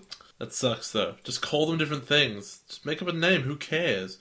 Then they get to a switch in the tracks, and Beakmon is playing up and down with the lever, like we mentioned way earlier in the episode. Oh, but before that, I just want to say that the original implies that the Trailmon thought that the kids were still attached when the Trailmon speeds off. Because it just says, all right, away we go, and the kids say, we're still here. And in the dub, it's just like the Trailmon just acknowledges that they're not attached. But yeah, sorry, no, it goes, I'm too ticklish, sorry, kids. In the original, it thinks that they're still attached. So they get to the switch, and Beakmon, like, if he's meant to be the Tentamon, he's having way too much fun flipping up and down on the switch. Yeah. And so they look at it, and Zoe goes, okay, we're going to the forest, so we should switch it towards going to the forest, right? That seems really simple. Well, it's not about switching it. They're going which direction, because they're not leading a train anyway. It is about switching it, because it was originally not pointed towards the forest. No, but they're talking about which way they're going to walk. Yes, and they've been playing with the switch. Oh, the Bokumon's just doing that because it's Bokumon shenanigans. But the switch is how... Oh, yeah, that's right, because they're not actually on a train. They're not on a train. Doesn't matter. So they're choosing which way to walk, and one of them's like, Zoe goes to the forest, because we're going to the forest, and Takuya says, no, not the forest, because we don't know for sure,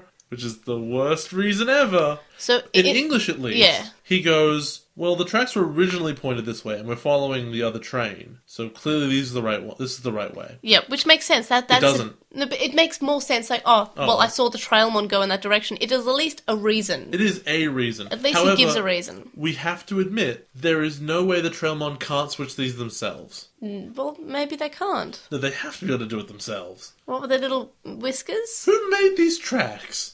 No, with the Trailmon we know clearly, from the Tamers movie that they have extendable spikes. Jay, that's not a Trailmon, that's a Locomon. They're the same thing. They're different. Locomon is different from Trailmon. No, but their wheels might be able to do something. Also, I think it was the Fat Controlmon. What? They don't... There aren't Digimon controlling them from inside. Yeah, the fat Controlmon. Conductmon. Conductmon. No. Monductor. No. That was funny, I know. And then Beakmon and Narrowmon are talking about which party they want to follow, and Beakmon's reasoning is, I want to follow Zoe and Junpei, who are going off alone.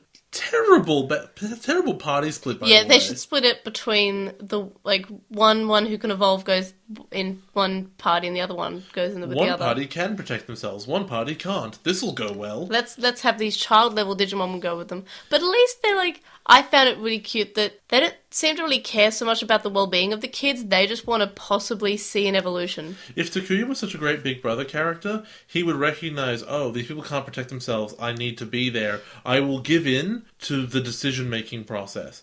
Because to be honest, getting to the forest terminal, given the little information they have, is not that important that it needs to be rushed like this. Anyway, also, Beakmon's reason for wanting to follow them is, well, they haven't evolved yet, so it'll be really interesting if they do. Sorry, he says when they do, because he's certain they will. Yeah. For no reason, really. He's an optimist. I guess. He's an optimist. Optimistmon. Junpei's being really weird, just buzzing around Zoe. And Izumi's basically ignoring him in the original. At least in the dub, Zoe kind of agrees, oh yeah, Takuyu's a jerk. And in the original, she's just ignoring him. She's just going, which way should we go? Junpei says, I'm beef and he's jerky. Yeah? I don't like that. I don't think he did it so much in Japanese when he's putting Takuya down just to build himself up. Yep. It's awful. Oh no, he definitely does that more in the English version, because in the original, he's just saying, oh, Takuyu's really stubborn and doesn't listen, but don't worry, I'm there for you. Still being weird though. And then they reach a train station, and Blue Man Group is sitting there on the bench, and he gets up, and so I'm not sure if you noticed or anything, but it's midday at least. Well, to be fair, that's because the kids walked there. That would have taken a few hours. Let's say that was half an hour to an hour on the train. That's overnight if you're a little kid walking. Yeah, sure. However, here's the thing. Also, we don't know how time works. Well, they haven't said anything about the time acting any different than the real world. And they would acknowledge it if it did. They would in Tamers. Fair enough. But they probably would acknowledge it in this one too anyway. So Blue Man Group has been on that bench for at least 12 hours. Yep. Why? Because he was sleepy. Maybe he didn't sleep the night before. Okay, first of all, he was just sitting on a train.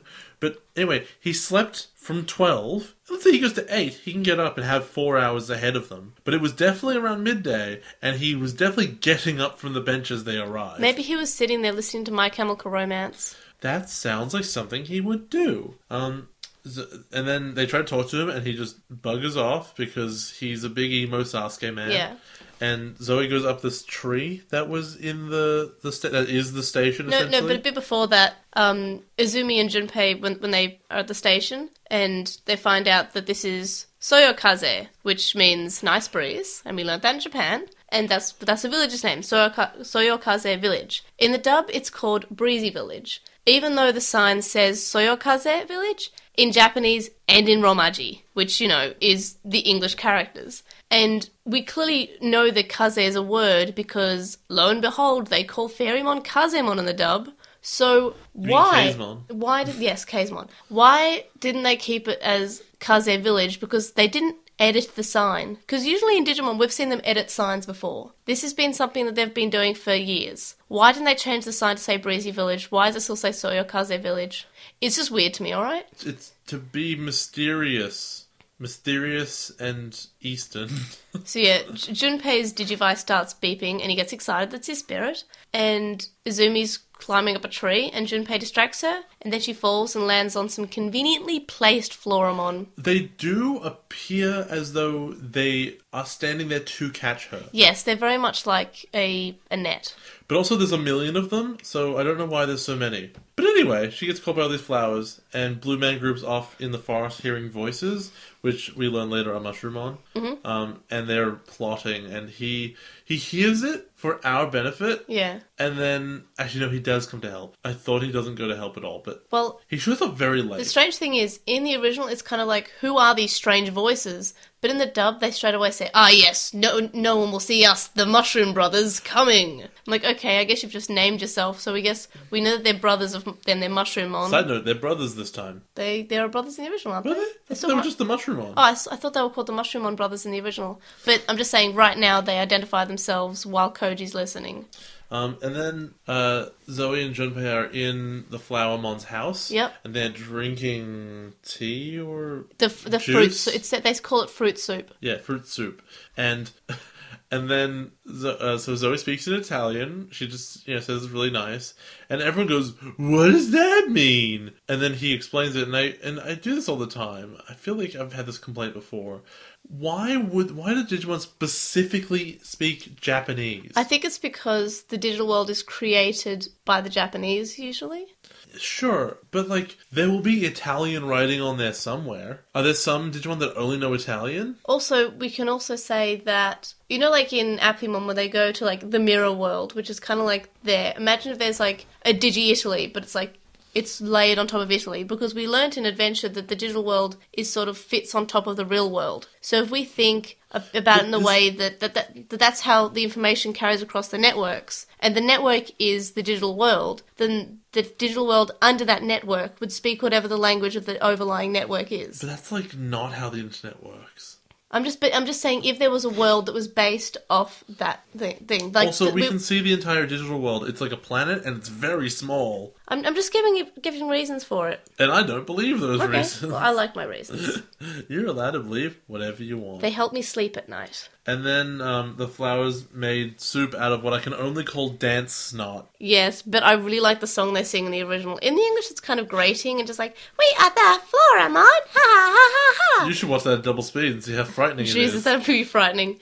In the original, it's just sort of... It's like a nice song, and it's a nice melody, and it's not off pitch or anything. It's a nice song in the original, at least. So everyone is obviously very disgusted by the fact that they've just been drinking snot. And yeah, I still think, I guess because they're flowers, it's more like pollen than snot, but I guess could be disgusting. Then the Floramon explained that the station used to be beautiful and had leaves and flowers and used to get visitors all the time, but now they're doing badly and no one comes to visit anymore. To be fair, they weren't not getting visited because of the flowers and the trees and stuff. They're not getting visited because that bridge was out. I just thought I guess that could be the digital world is in a bad state at the moment. There's probably a lot of train tracks that aren't connected. Think about it. They're following one track that splits off into two tracks, right? Yeah. So that's the only track from that direction that makes it to this station. Yes. So if that bridge is out, no one is getting there. And no one has a reason to go through, because once you get onto that track, you're going to hit a dead end as well. Yes. That bridge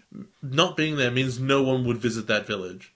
That's not the story reason why they don't have everything and whatever, but it's the real reason. Yes, good point, yes.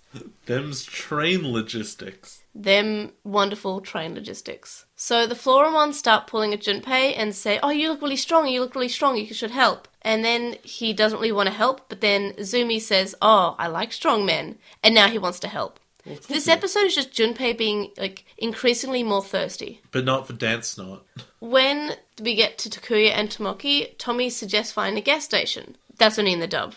Takuya and Tomoki are in trouble and the ground's breaking up, and Takuya says to Tomoki that this is the wrong path, but that's in the original.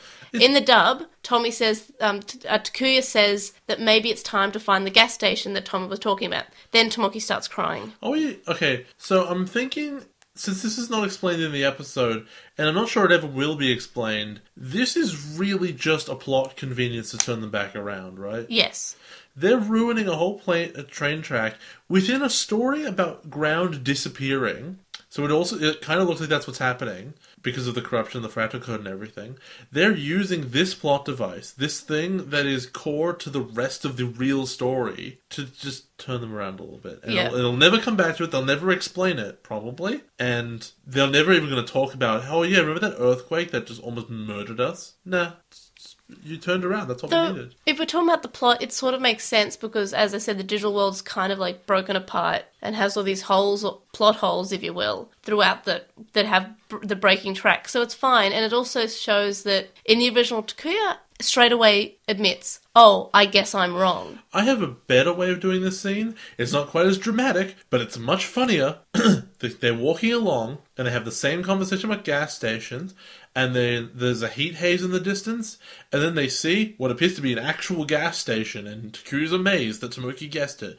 They run up to it, and they see that it's a mirage, and they go, oh crap, well let's go back to the track, and they walk back to the track, and the track just cuts off at a point, like it's just bent, and like it's broken. You don't need to explode the ground and almost kill them for no reason, which begs a lot of questions. Instead, the train track is just broken. It just is. No one would have gone down here. Yeah, no, that is fair. But I just like how Takuya admits that he's in the wrong. What else is he gonna do? What he does in the English version, which is not admit that he was wrong. Fair enough. Anyway, so Mushmon show up and they start attacking and spraying poison that sends the Floramon into fits of laughter. It's not poison. It's laughing gas. It's tickle gas. So Floramon says they used to work together and they used to have lots of guests, and Mushmon says the tourists were stupid. In the English version, Mushmon said that they hated the tourists because they were ignored by them, and the Floramon were always nicer than cuter, so the tourists would always pay attention to them instead. Here's a quick question. Yep. How come the poison doesn't work on humans? Well, it would work on them if they were in their Digimon forms. I mean, that was my follow-up question. Okay, so it's like a specific digital poison to which the humans are more powerful if they don't evolve. Yes. That's stupid. That's real dumb. Also, the kids don't figure that out. Well, I mean, like, Zoe just acts on it anyway, but they never talk about it. Then she has to evolve. Even though she can beat them up just fine. Well, they were Woodmon, which doesn't have the gas anymore. But that was before. She could have beaten them up without evolving in the first place. Yes. No, I see your point. And so, Zoe, goes up and slaps one of the mushrooms. Real good. I just want to point out that Izumi's anatomy makes no sense. I don't know. If you look at her legs, there's no way her legs connect, like, at all to, like, the centre of your body. They just go straight up. Is that like the art in that moment? No, forever. What? Her anatomy doesn't make sense. She has really skinny legs. We need to see a picture again. You know how Digimon characters always have really skinny arms? Yes, She even has skinnier legs. That's amazing. And, but a bit before Izumi starts beating up Mushmon, which I really like, Bokumon's talking about Cherubimon to Neimon, and Neimon asks who Cherubimon is.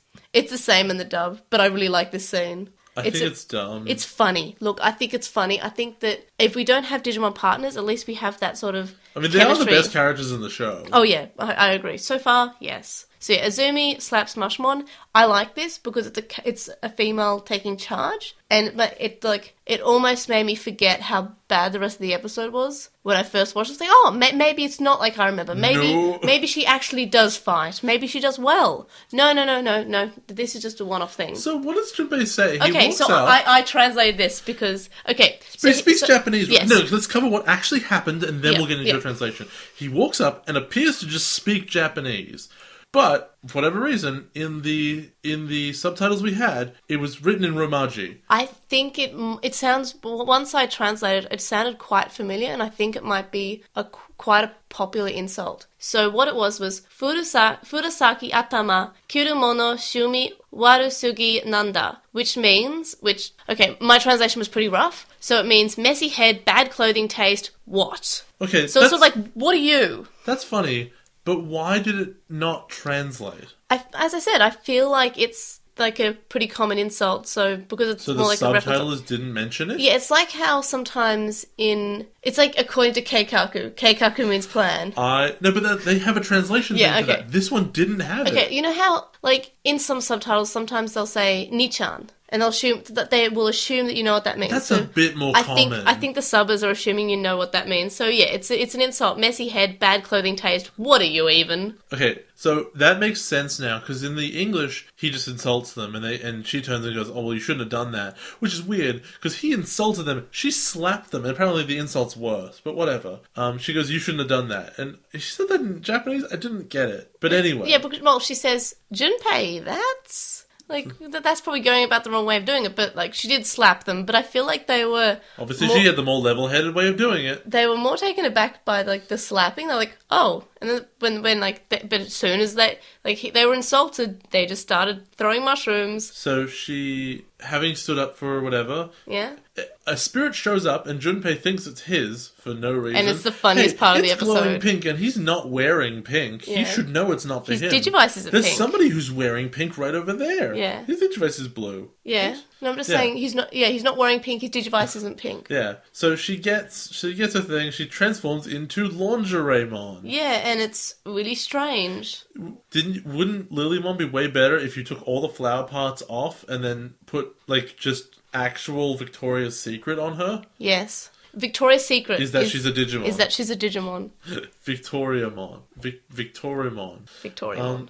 And then she breakdance fights them. And Junpei says that she looks cool. In the dub, JP says that it could have been him. Like, yeah, you could rock that outfit, JP. You go. Oh my god, that would have been awful. So the 3 Mushroommon evolved to Woodmon, which seems to be the thing that the small things are doing. In the last 3 episodes, we've had 3 small things are the bad guys, but then they evolve as soon as the evolution happens. I don't like it. It's kind of like, it's like Jogress, but not. Because they're only going up 1 level, except for when the Pugmon evolved to up 2 levels, and the single Canalmon evolves to Wizardmon, which is 1 level. Really dumb. It's really stupid. So she puts her bum on him, and he gets eye hearts. And honestly, I'm surprised they didn't remove her love tap in the English version. And then he beats her up, and she loses. And then they're just all going to die until Wolfmon shows up. Yeah, it's Koji's episode now, surprise. And Junpei does something heroic, and he grabs his shovel and said, "That's my friend," and hits Woodmon, but does nothing, because of course it didn't. Then Wolfmon defeats Woodmon very easily. The Mushmon are good now. Hey, here's a question for you. Yeah. Do you remember, I don't know what it's called anymore. Is that episode where Van Nell's got all the people hostage and they fight the big Tyrannosaurus, where Lilymon first shows up? What's that episode called? Flower Power, the best episode. Do you remember in Flower... It's not the best episode. Second Playing best. games is the best episode. Yeah, second best. Do you remember in Flower Power when Lilymon first evolved and she was having a decent fight against the dinosaur, but then she lost and Ukakumon walked in and finished the job? No. Yeah, neither do I! Though, to be fair, Lilymon did lose at the end of her episode, but not against Dark Tyrannomon. No, she won her fight. Yeah, Vandamon showed up because he was... She wasn't going to beat him. Yeah, he was... Yeah, and, she did get defeated, but she did still win the fight. Sure, she won it in a fairly girly way, where she put the she flower... won it in a unique way. I mean, like... finger quotes girly, like she puts the flower crown around his neck and all of a sudden he's good. I like that. She also uses flower cannon, so it's like it's a mix of both, like, yeah, it's flower themed, so it fits thematically, but she's also fighting him with lasers, as Digimon do, and then she fights him with her special, like, sort of like more of a supportive move than an actual offensive move, and but she it's never nice. uses ever again. I really like it though. I wanted to use it more, it was great. So, no, that did not happen with Kazemon. Kazemon just did not do anything. Kazemon, like, at least in the last episode, Chakamon did something. Chakamon sort of, like, fell to the ground and was hurt. Chakamon didn't de-evolve. I honestly think that Tomoki has been the most effective of all of them. Between these 2 episodes, between him, Zoe, Chuckmon, and Kazemon, he was the most effective with the water hat. Yeah, because he saved Agunimon too, because Agunimon would have... If he didn't evolve, Agunimon probably would have been defeated. He threw the most devastating attacks against the enemies they had. Yeah, well, that's fair. So yeah, Wolfmon shoots Woodmon in the head, which apparently kills him. Yeah. And then he gets a digicode, and he gets to do the scan, because he's cool. And it's his episode. It's definitely called Wolfmon Kicks It, and my kick is painful. You mean Koji gets an upgrade? Furry Fury Warrior Wolfmon appears. That was lame, mine was way better. Yeah.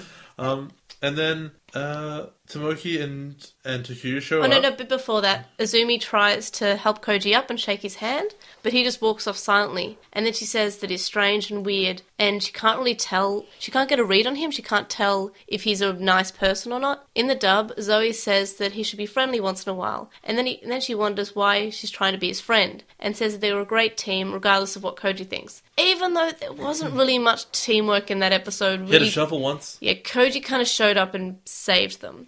So yeah, then Takuya and Tomoki show up, and in the original, Takuya says straight away, "Oh, I was wrong." Yeah, and that's what I really like. My bad, guys. It's like he's very stubborn. That is his character, but he admits it. He says, "Oh, look, I was wrong." In the dub, he's like, "Well, yeah, I only came back to make sure that you guys were okay." Clearly. But when Zoe walks up to them, she got in the Japanese too. She's like, "You should have seen me. I was so cool." No, she got killed. She lost. No, she totally lost. She wasn't cool. She shouldn't be proud. See, I wouldn't have told them that I got my... I mean, they didn't believe her anyway, so I just wouldn't have said anything. Then I would have evolved the next episode and hopefully done better. It's also, I realize the Digicode they get just restores like the grass and stuff. Yep. It does seem like the Digicode until this point, and look, it's episode 4, so I guess I shouldn't rely on it as a rule too much, but it was pretty well established that the Digicode was like for chunks of land, or at least for objects. So this is, instead, it's just like, it encourages the growth now. Yeah, so now that village won't be doing so badly and people will come to visit again. So it's more like the growth of the village. What code was taken away? Because there was still grass there. There was still greenery, just not as much of it. Yeah, it just wasn't as much. Was it the sum of the greenery code? Yeah, I think it was meant to make it more thriving than it was. I think this is the plot code. There shouldn't be this many holes on episode 4. What do you think of this episode as someone who is new to Digimon? This episode feels like all the worst stuff in Adventure, all stuck together. Just nonsense happening, clearly for plot reasons, people's stories being not really pushed in any way, characters being incredibly obnoxious to each other, and just, you've got Zoe's... She evolves, it's meant to be her episode, and she just gets beaten down pretty much immediately. You get your really classic, they wander into a village full of weird Digimon, and there's a little quirky thing they do, which is they make snot juice. And just, I don't know, people are making decisions that don't make any sense, and they're having arguments that are pointless. No one really gets across or gets over in any sort of way, because, I don't know, it's Digimon, and I'd forgotten what this was like, and we're back. And when we're watching Tamers, and then we're watching Atmon, and we're watching Try at the same time, I got in my head that, okay, there's this era of Digimon, of like season 1 and 2, and then that finished, and then Digimon was different from then on. Yep. And it's not. Instead, they go, okay, well that was a weird interlude, but I guess they must have seen, hey, our viewership dropped off because it's the end of Adventure. Well, Savers, I'm pretty sure, was not aired in Australia. So I feel like they did notice that, and I feel like there were less toys, and all of a sudden Digimon became less common. And then after Savers... But I mean at this point. Yeah, no, I'm just saying it did sort of start to drop off more and more, especially after Frontier. I feel like Frontier kind of killed Digimon. Well, you know what? Like, for the fandom. You know what? I can see it. So it's sort of, this is where the fandom splits. There's the fandom that says, Tamers is the best series ever, everything after is bad. Which is, it's fair enough. I really like Savers, if you came off Tamers, yep, and this is the thing you watch, and I have to watch this, yep, right? But if I came off, like, you know, Rookie and, I'm bad with names now. Renamon? No, which character? The one I was confused with Susie. Jury? Yes. If you came off Rookie and Jury and how they appear and their story, and Jury's got a cool story with like her dad and how she always thought that he didn't like her because he was tough, but he actually loved her because he looked after her when she was a baby and all this stuff, and how Rookie sort of is interesting and doesn't really want to get along with him and then develops, and you don't have this like matte, weird, annoying guy in the Blue Ranger space because it's trying to do something different, and then you cut to this and you're like, what happened? How can this series take this many steps back into like the Amigara fault that is Digimon writing? Like, I feel like they, to their credit, they did something very brave, and that was try something completely different with sort of like the same formulas that they used in season 1, but they really went back to basics and tried to change a few things. That's not brave. That's the opposite of bravery. They did the same thing with slight differences. But they tried to take a risk. And I feel like, as I was saying, this is where a lot of the fandom stopped watching. And I feel like either the people who stopped watching don't really have any feelings about this season because they didn't watch the whole of it, or they say it's bad, or there's the people who stuck with it and really, really like it. I like Frontier. There are lots of problems, and I'm looking forward to explaining each problem I have with Frontier in detail, but I love the digital world in this. It's the best Digimon digital world. I'm going out and saying it. This is, for what I remember, the best digital world. Right now, this looks like the Adventure digital world, but rounder because it's a smaller planet, and there's more stuff than that, though. But like, and like, obviously got trains and stuff. But it as it stands, it looks unremarkable. I know we're on episode 4. I get that. And I'm I have to. I'm going to be watching the whole thing, and maybe by the end of this I'll change my mind. I know that at the beginning of Adventure, boy did I complain a lot.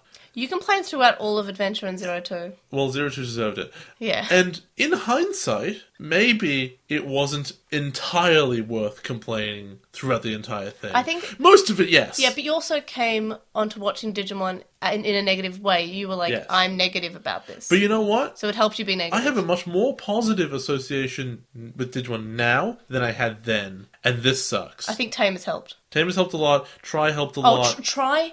Atmon's helped a lot. Yeah, I think Try and Atmon are the best Digimon seasons. And Try's not really a season, it's a movie. Series. It's a season. It's going to be 30 episodes long. It's a season. Yeah, effectively. It's a reasonable length Digimon considering season. Chapter 3 was 1 episode longer, yeah, no, it's quite a... If you cut it up, it's a season. And...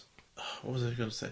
Yeah, I remember during 02 physically not wanting to watch any of the shows. I remember being like, you know what? I don't want to watch this right now. But to be fair, 02 did have a few good episodes. Okay, fine. It had you throw enough spaghetti against the wall, and some of it's going to stick. Some of it's going to stick. And I remember viscerally being like, not happy about it.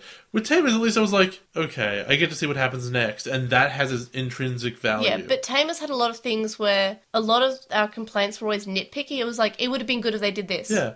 Oh, I get to see Terriermon this week. You know what? That's worthwhile. That's worth my time. I wonder what Terriermon, like wacky shenanigans Terriermon will get into. I'm standing here. You've told me it gets better, and I'm assuming it's better than 02. I hope it does. Look, 14-year-old me says it gets better. Well, I have no trust of that. To be fair, 02 was my nostalgia season. 02 was like, oh, that's the best, it's the best season of Digimon. Oh my gosh, 02. Well, that's wrong. But that's because it was my nostalgia season. It was the season that I remembered the most because it's the one I watched completely in whole straight away when it was airing. And it was the first Digivice that I owned. That was my Digimon. That's my nostalgia season. Frontier was I'm gonna watch Digimon in secret because I'm 14. Too cool. And like when I was, as I said, the Detector came out and the show wasn't really airing that much. But I had the Detector when I was 10. What I'm trying to say, though, is I think I might just be, like, 2 weeks away from being like, ugh, not more of this. I'm sorry to say that Frontier is the same as Adventure, where it has a slow start of, let's learn the mechanics. There's no mechanics to learn. I know, but it's just... And a lot of Digimon seasons suffer from that, except... I don't think Savers has a slow start. I think Tamers didn't. Tamers was awesome on episode 3. Yeah. Well, some people... It was at its best in episode 3. Some people say that Tamers had a slow start. It depends what you're looking for. I do think that... Well... Tamers has a slow start from a plot perspective, which is what they all clearly do. But I know stuff's happening right now in this season, but I don't care about anything. And that's what I mean by a slow start. I think a show really begins when it's hooked you and you want to keep watching it. Yep. And I think Tamers managed that in probably about 3 episodes. Whereas this, I'm 4 episodes in and I'm really ready to slam it down like a phone. See, I felt episode 1 was really good at Frontier. And other ones have kind of been like, these are the characters, but they haven't been a strong introduction to the characters. They've been, these are the supporting characters. Yep. And even then, it's like, who are they supporting? This guy who's just, Matt and Rio. He's just Ty Light, isn't he? Yes, but voiced by Matt. But he's like that big brother character. He's stubborn. Yeah, he's Ty. You know what it is? What? He's what Matt would have been if Ty wasn't around. Yep. No, I can totally see that. He is a cross between Matt and Ty. And what it proves is that Matt wouldn't have actually been a very good leader. Yeah. I always love that, like, there's the Blue Ranger, like, trope of, you're second in command, but you really want to be first because you got ambition. But, like, they're never gonna be as good a leader. That's why they're not the leader, because they suck. Yeah, that's fair. What rating would you give this episode? Because I think we agree on the rating. This is a 4. Yeah, we agree! For the first time in, for one of the first times it's been like a month. I'm just saying, I feel like this One is the of the first times in Frontier. Usually we agree when it's a good episode. We've never really agreed when it's a bad episode. You know why? Because we haven't had any devastatingly bad episodes. Was there one in all of Tamers? I feel like there were episodes we said not much happened and you can cut this out, but there was never. It was never an episode that I was just like, I hate watching this. I have to watch this twice. Were we ever offended by a full episode? No, I think the lowest we gave it was maybe a 5. Yeah, I think there was like at least 1 5 in there. But I feel like it was a sort of no, but we specified. We specified this is a tame as 5. Yeah, this is a tame as 5. A tame as 5, an adventure 7, a 0 to 8. Yeah, something like that. So no, this is I think it's a 4. I feel like if they gave the evolution a better, like, as much attention as Agunimon and Lobomon got, as I am the hero and I will defeat my own enemy, it would be better than that. I feel like the fact that the girl basically evolved into paper and was more useful as a human. You know what would have been really, really useful? Like, what would have been a good little story is that she's ignoring Junpei and he's being really annoying and getting all up in her business.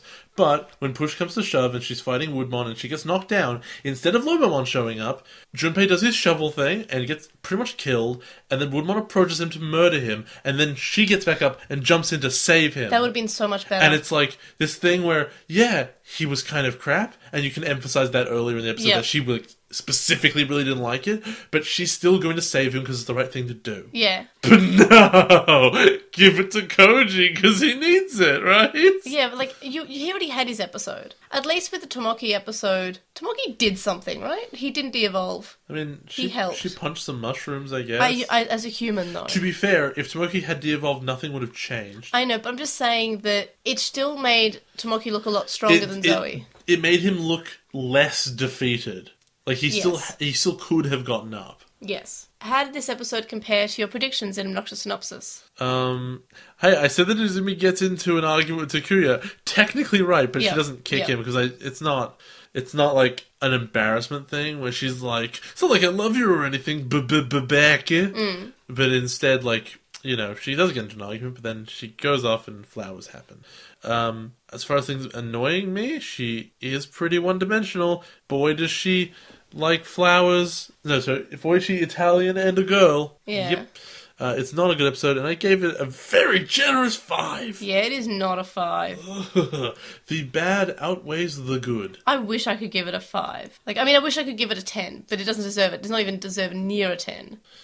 You'd have to start all over again writing the script, all the way up from burning the script and submitting the ashes instead. So, what were the major differences between both these episodes? Because I forgot to mention in the first episode discussion. Oh, Whoops. God. Looking at my notes. I feel like there weren't that many differences in the first one. First one, the answer is, as I mentioned before, Tomoki changing his reason for wanting to become Digimon. Oh, yeah. No, I agree with that. Which made it way better. And in the English for the second one... I know mine. Takuya admitting fault in the original. Yeah. He is a lot more reasonable. I'm going to go with the one line, which is Junpei describing Koji as white chocolate. He looks good, but doesn't taste great. Yeah, no, because he likes food. That's why he keeps on making the food metaphors to describe his friends. Is it possible? Because he's fat. Is it possible that he's bi? He can be. He looks good, this Koji. He looks good. Maybe everyone's just attracted to Koji now, I guess. Looks good. So...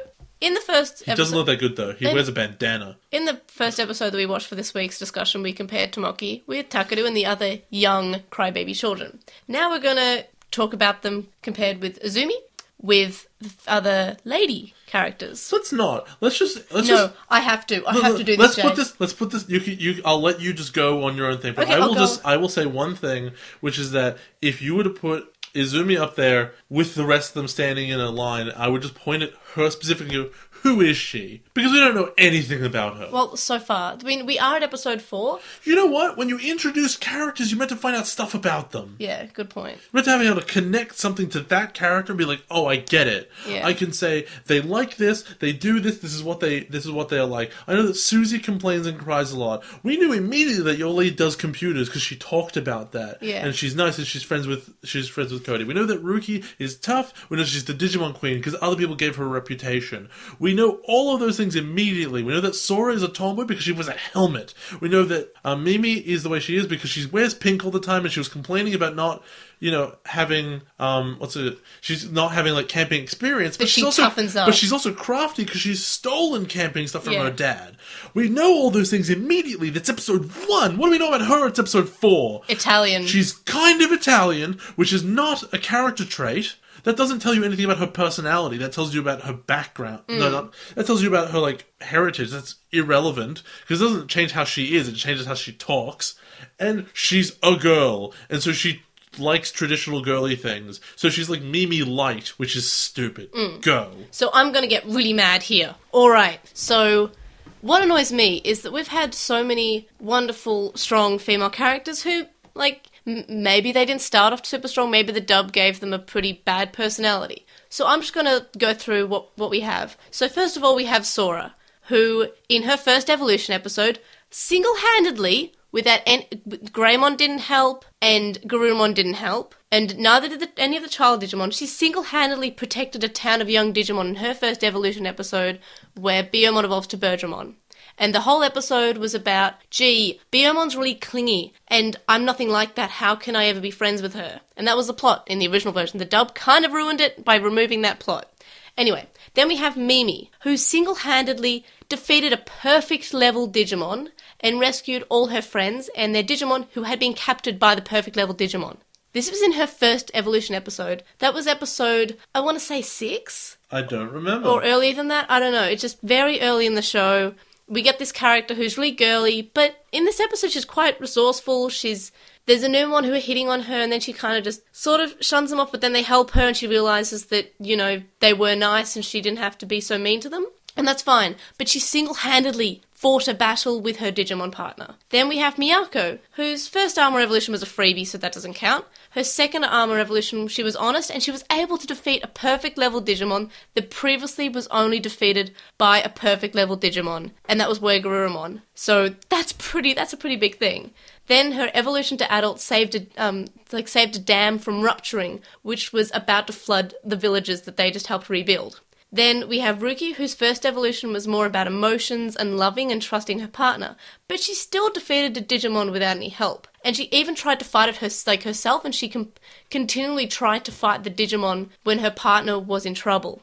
And, Izumi did kind of slap the Mushmon, but she didn't actually fight it. Then we have Izumi, who hits the Digimon with her bum, then de-evolves and loses and has to be rescued in her evolution episode. In Digimon, the evolution episode should be the character, being strong and facing fears and, saying, I don't care what happens to me as long as my friends are safe. I have to do what I can to protect my friends, and that's what matters. She didn't do that. She just was hit, turned to paper, and then de-evolved, and then nobody even believes that she evolved in the first place, and she gets laughed at. That is the evolution episode. The evolution episode always should make you say, that character is a good character. That character is well written. I like this character. I sympathise with this character. This character reacted reasonably. I cannot say any of those things about Izumi, except for it was nice that she hit the Mushmon. That was a good start. But then they just backpedaled from that because I guess she was too strong. And, it just really annoys me when even Shuchon, who was also a female character, did more. And she was always wanting to fight. And she always tried to, even though she was young, she tried to, and Antilamon was always very strong. And yes, it's different because Izumi is the Digimon as opposed to having a Digimon. But still, you should write it in a way where your female character doesn't get completely obliterated instantly and has to be rescued by another character who's already had their special episode. It just really annoys me. I agree. And her treatment has been completely awful, and when you compare her to all the other female characters in the show, honestly, I feel like she's been characterized perhaps even less than... Oh god, I don't remember their names, which is not a good sign. Ai and Mako? No, I was going to say the two girls who work for Hypnos. Oh, Reika and Megumi. Yeah, I feel like they have more stuff going on. Dude. And they're not main characters. Do not talk badly about Riley, alright? I didn't. I will fight you. She's the best developed character in Digimon. She buys Dale's bagels. Buys bread. I love her. I love her so much. But yeah, while I'm saying that, sometimes I feel like the other lady characters could have been written better. But sure, they're better than this Izumi. One's pathetic. This one makes them out to be amazingly well written and strong. And it's just when the girly girl character, who is basically in the dub, like she's the girly cheerleader, can't do anything herself, is spoiled, doesn't fight, likes to go shopping. When that's better than your only female character, what does that tell you about the show and how they're going to treat women? When her first episode, she doesn't fight. Basically, she becomes paper. It annoys me, and I look forward to crapping on about this for the next 6 months. Enjoy, and good luck listening to Did that you for me. Kari? Oh, I forgot she existed. Yeah. Because she's Jesus. She's Jesus. She's Jesus in the first season. She's a lot of exposition, and she gets Angel Woman, who's really strong. And when Angel Woman first evolves, it's sort of like she doesn't really necessarily super defeat Monosmon. They all kind of do, but still, she does come kind of late to the ball there. Sylphimon does stuff. Sylphimon's first evolution, that's good. Yeah, but also Kari has a personality, especially in Season 2. Oh yeah, Kari's good personality. She should have been the leader. Yeah, no, she should have been the leader. And the best part of 02, which we always come back to, is in Taichi and Kari's room where they're saying, absolutely, we need to tell them we need to start killing Time Digimon. for murder. That is the best, hands down the best scene in 02. And I will always reference that as the part of 02 that I loved, and why the adventure characters were still developed in the season that they weren't even starring in. Felt better than the characters who did. Who the hell is Davis? I don't know. Better than Takuya? I don't know. We had 4 episodes of Takuya. Yeah, good point. I think Takuya's nicer. It's probably more tolerable at this stage. So, have the characters improved at all in your eyes after 4 episodes? Do we like any of them yet? Okay, so the answer is Takuya, slightly. Koji, no. Zoe, no. Tomoki, yes. Junpei, no. I completely agree with you. Takuya, in the original, I like. Tomoki, in the original, I like. He's okay in the dub. All their voices are very grating. When I say Tomoki is improved, I don't mean I like him, but I can see improvement. Yeah, I can see a character that I will like there. No, I can see some improvement but that said, Tomoki started lower than everyone. Yeah. So he's bringing himself up to neutral. He was better than he was in the first 2 episodes, but he spent them crying and being rescued. He only cried in the third one. Yeah, but he still kind of saved stuff. No, fourth one. He cried in the 4th one, yeah. But he still, did things in this episode, at least. Unlike someone. But he's already, the thing is, if his storyline was I want to become a Digimon to be brave, and he just does it, now he can leave. Yes. Okay. Yeah. How do you think about the formula so far? Boring. You know why it's boring? Because I've seen 102, 3, 4, I don't know how many. I've seen over 100 episodes of this formula. It's called Adventure and 02. Over and over and over again. That's all it is. Tamers was a different thing. When you have... If there were 20 episode seasons, fine. Okay. You want to repeat yourself a little bit? That's cool. 50 episode seasons? You've run out of ideas already by the end of 50. That's why you did filler episodes. Having a whole other season with the same premise... Yep. Seems like a waste of everyone's time. Yeah. So, at the end of the day, between this and the Dark Masters arc, just as an example, because of the missing land and everything, and the multiple bad guys, who, they haven't addressed the fact they'll be fighting Lucemon, but boy will they. Yeah, that didn't pass me by. Anyway, so they said Cherubimon's the source of all evil in the world, but clearly Lucemon is. Anyway, so if you compare this, the difference is that the kids don't have Digimon, I guess? Yeah. That's what's different? We've seen it. Yeah. Okay. Are you hopeful? How's your hope looking? Is it higher than last week? Hope's lower than last floor. week? So it's getting lower? I don't know. I guess the next 2 episodes being the same or worse than what we already saw. Yeah. Because at least episode 1 had the benefit of being look at this new character and running around trains and stuff. I know I was really excited for them to go to the digital world and Tamers, but yeah, I hate the digital world. Every time it's in the digital world, I find it so goddamn boring. Well, Frontier has the best digital world. Well, you say that. I don't know why yet. Because of the trains? You like trains? No. There are lots of good things about the digital world and Frontier, which we will get to.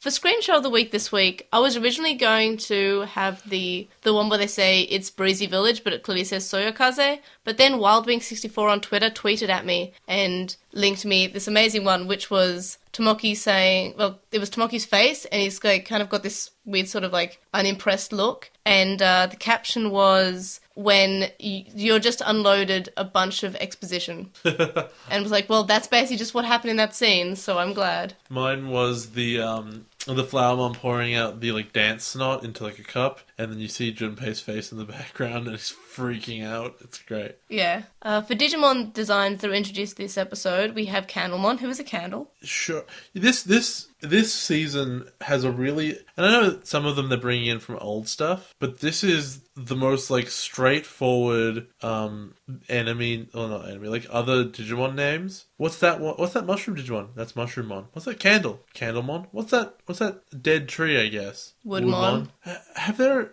I mean, the train is Trailmon, so maybe that one is a little bit off rather than Trainmon, because, I don't know.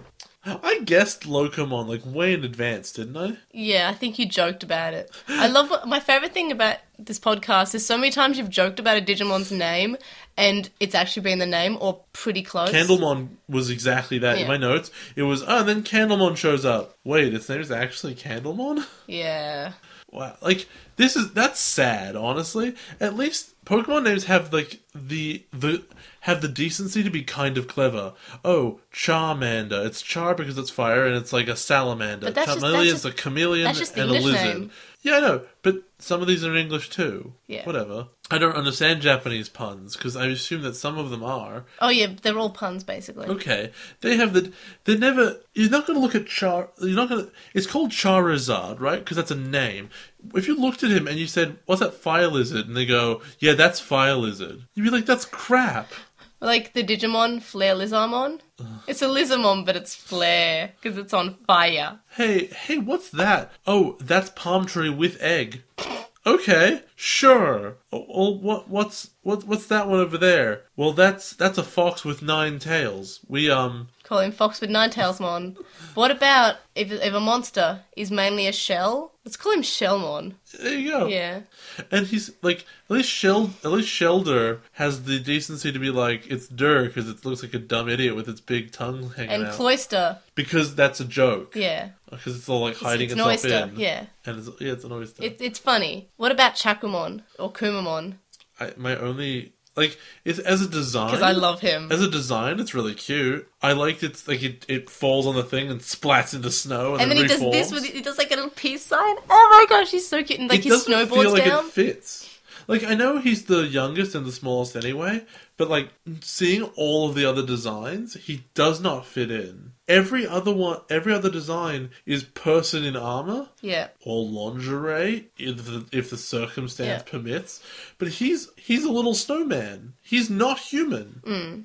No, I always thought that he did not fit in as much as the other kids did. Think about it this way, right? You've opened the door and you've walked past... And you got on the floor. Medieval knight. And you walked the dinosaur. There's a man in armour. There's another medieval knight. Then there's a samurai. Of sincerity. Then there is... I mean, she doesn't totally fit in. So I was going to say, like, a woman in, like, black lingerie. But let's not say that. Let's say Xena, okay? Xena's standing next to them. Okay, she's not dressed the same. She's got a lot of midriff going on, but it's fine. Yeah. She fits in.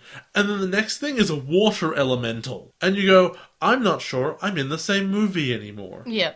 It's like, is it Tokyo Hotel, the band that has like 5 members and each of them look like they're from a different band? Because, my gosh, this is something you have to witness. I have no idea what you're talking about, and boy, are we killing the pacing of our own show. So I'm trying to find the exact photo I'm talking about, but it's basically that there's this like very old band from 2001. I never listened to anything. All I know about them is that they don't really fit because they all look like they're from a different band. Okay, here's one of the photos. I'm seeing... Okay. There are 4 people and they're from a different band. Heavy metal. I'm seeing rap rock. I'm seeing, like, gothy emo stuff. And I'm seeing...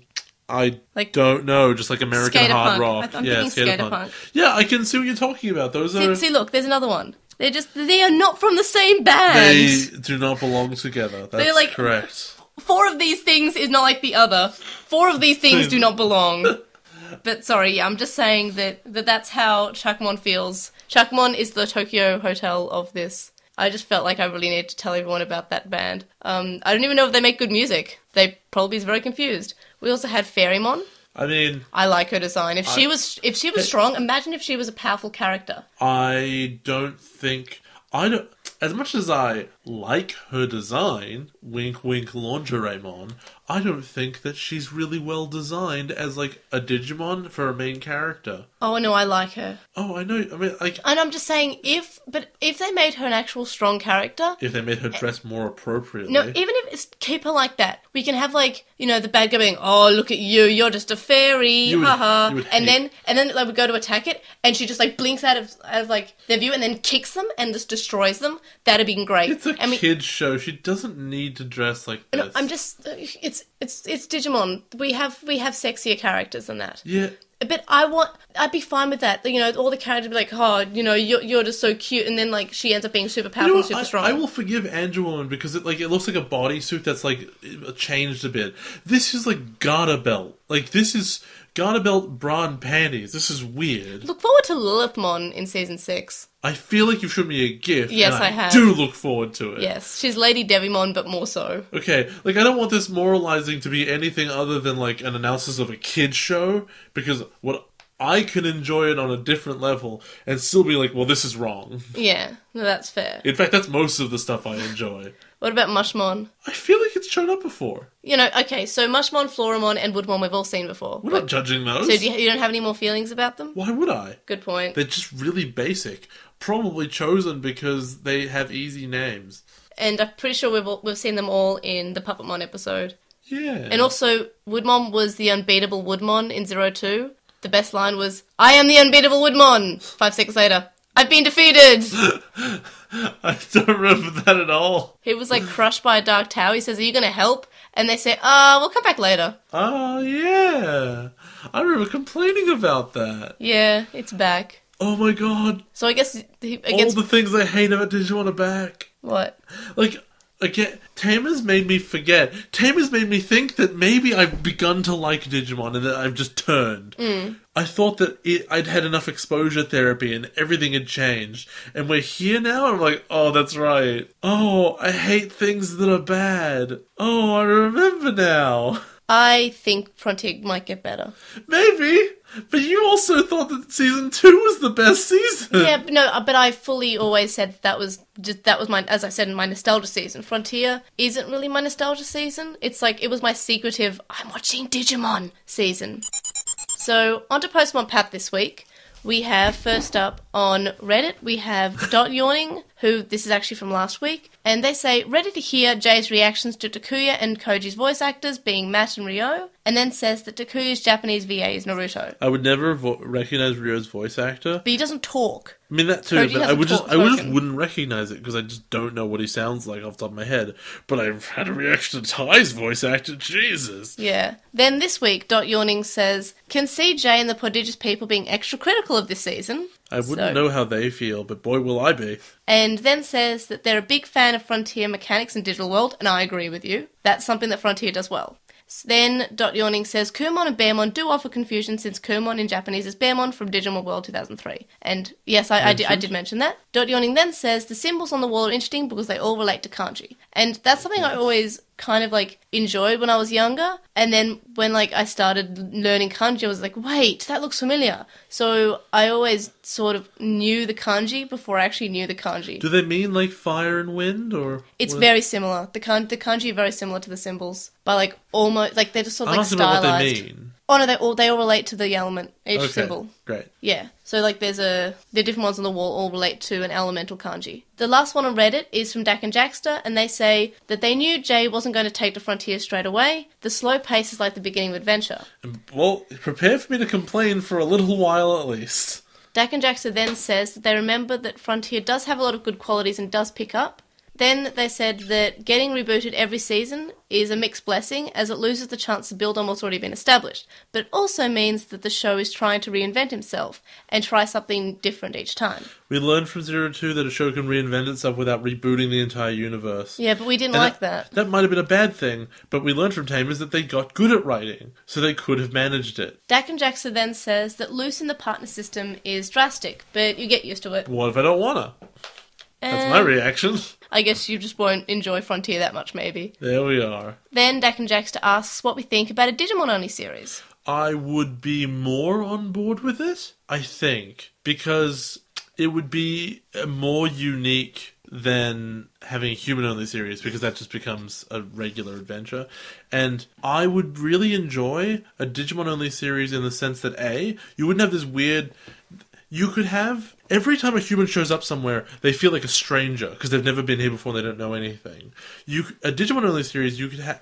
If there's Digimon around, usually they're a guide to their humans, and they're trying to help them along or be intermediaries. A Digimon-only season would be like watching an actual movie where people know each other, and there's towns, and you could have like connections, and people...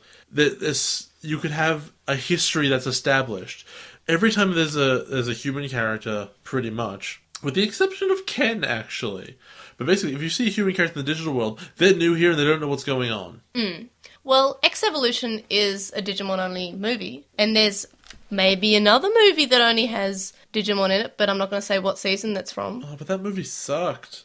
They need to be interesting characters, too. They can't just be Digimon-only characters. They have to be good Digimon-only characters. Well, guess what? Watching X-Evolution after If Terriermon was in there, I'd be, Jay, we're watching X-Evolution after Frontier. I'm going to die. I think I'm doing it in the way it was released. I'm going to die. I believe it was released between Frontier and Savers. If I'm dead, maybe know that May did this to me, and she did it intentionally. We'll bring on Mitch or Lauren to watch it with us. I will die. They will die too, I guess. I will have no friends. I'm killing them all with Digimon. On Gmail, Chisai said that she's looking forward to coverage of Frontier and our reactions. And she mostly disliked Frontier, but only watched it once in English. And she really liked the second half of the season and loved the last arc. And one of her favourite Digimon shows up in Frontier. Well, I'll just wait 40 episodes to find out what happens. Our next Gmail is Ryuichi, who says that he also viewed Spirit Evolution as cosplays as a kid. So it's funny that that's how Jay sees them. Except for Chuckmon, who is a snowman with nothing inside. I thought you were talking about our listener Chuckamon for a second. Chuckumon. It's Chuckmon, and that's why they're called Chuckmon. It's Chuckmon after Chuckmon. Yeah, I know that, but do you want me to call them Bearmon? No, Kumon. I know what I said. Annoying. I know what I said. Then Ryuichi says that he hates how they didn't have partners, so he didn't really finish the series as a kid. And then that he watched it in the last year or so, he would still prefer partners, but Spirit Evolution became special in its own way, being able to become stronger and different and really enter the fantasy world in a different way. And that's fair enough. Like, I guess I warmed to the idea as well in that way when I first watched it. But as I said, I did warm to the ideas from the Detector many years prior to actually watching Frontier. Ruchi says that he misses Takuya's voice, but Bokumon and Nemon's voices also are strange and they feel like they should be reversed. And I completely agree with that. Their voices do not seem right. What do they mean they miss Takuya's voice? He speaks all the time. In the in the dub, I think. And okay. Anyway, Ruchi then says the opinion on Trailmon having different types, and it freaked him out as a kid. I like it. We did talk about that earlier. Yeah, we did. It's pointless. Just call them different things or have them all look the same. I think this is a thing that Digimon likes to do a lot for no reason, is add in totally unnecessary complexity to their already bonkers rules. No, I like them, but we did talk about that a bit before.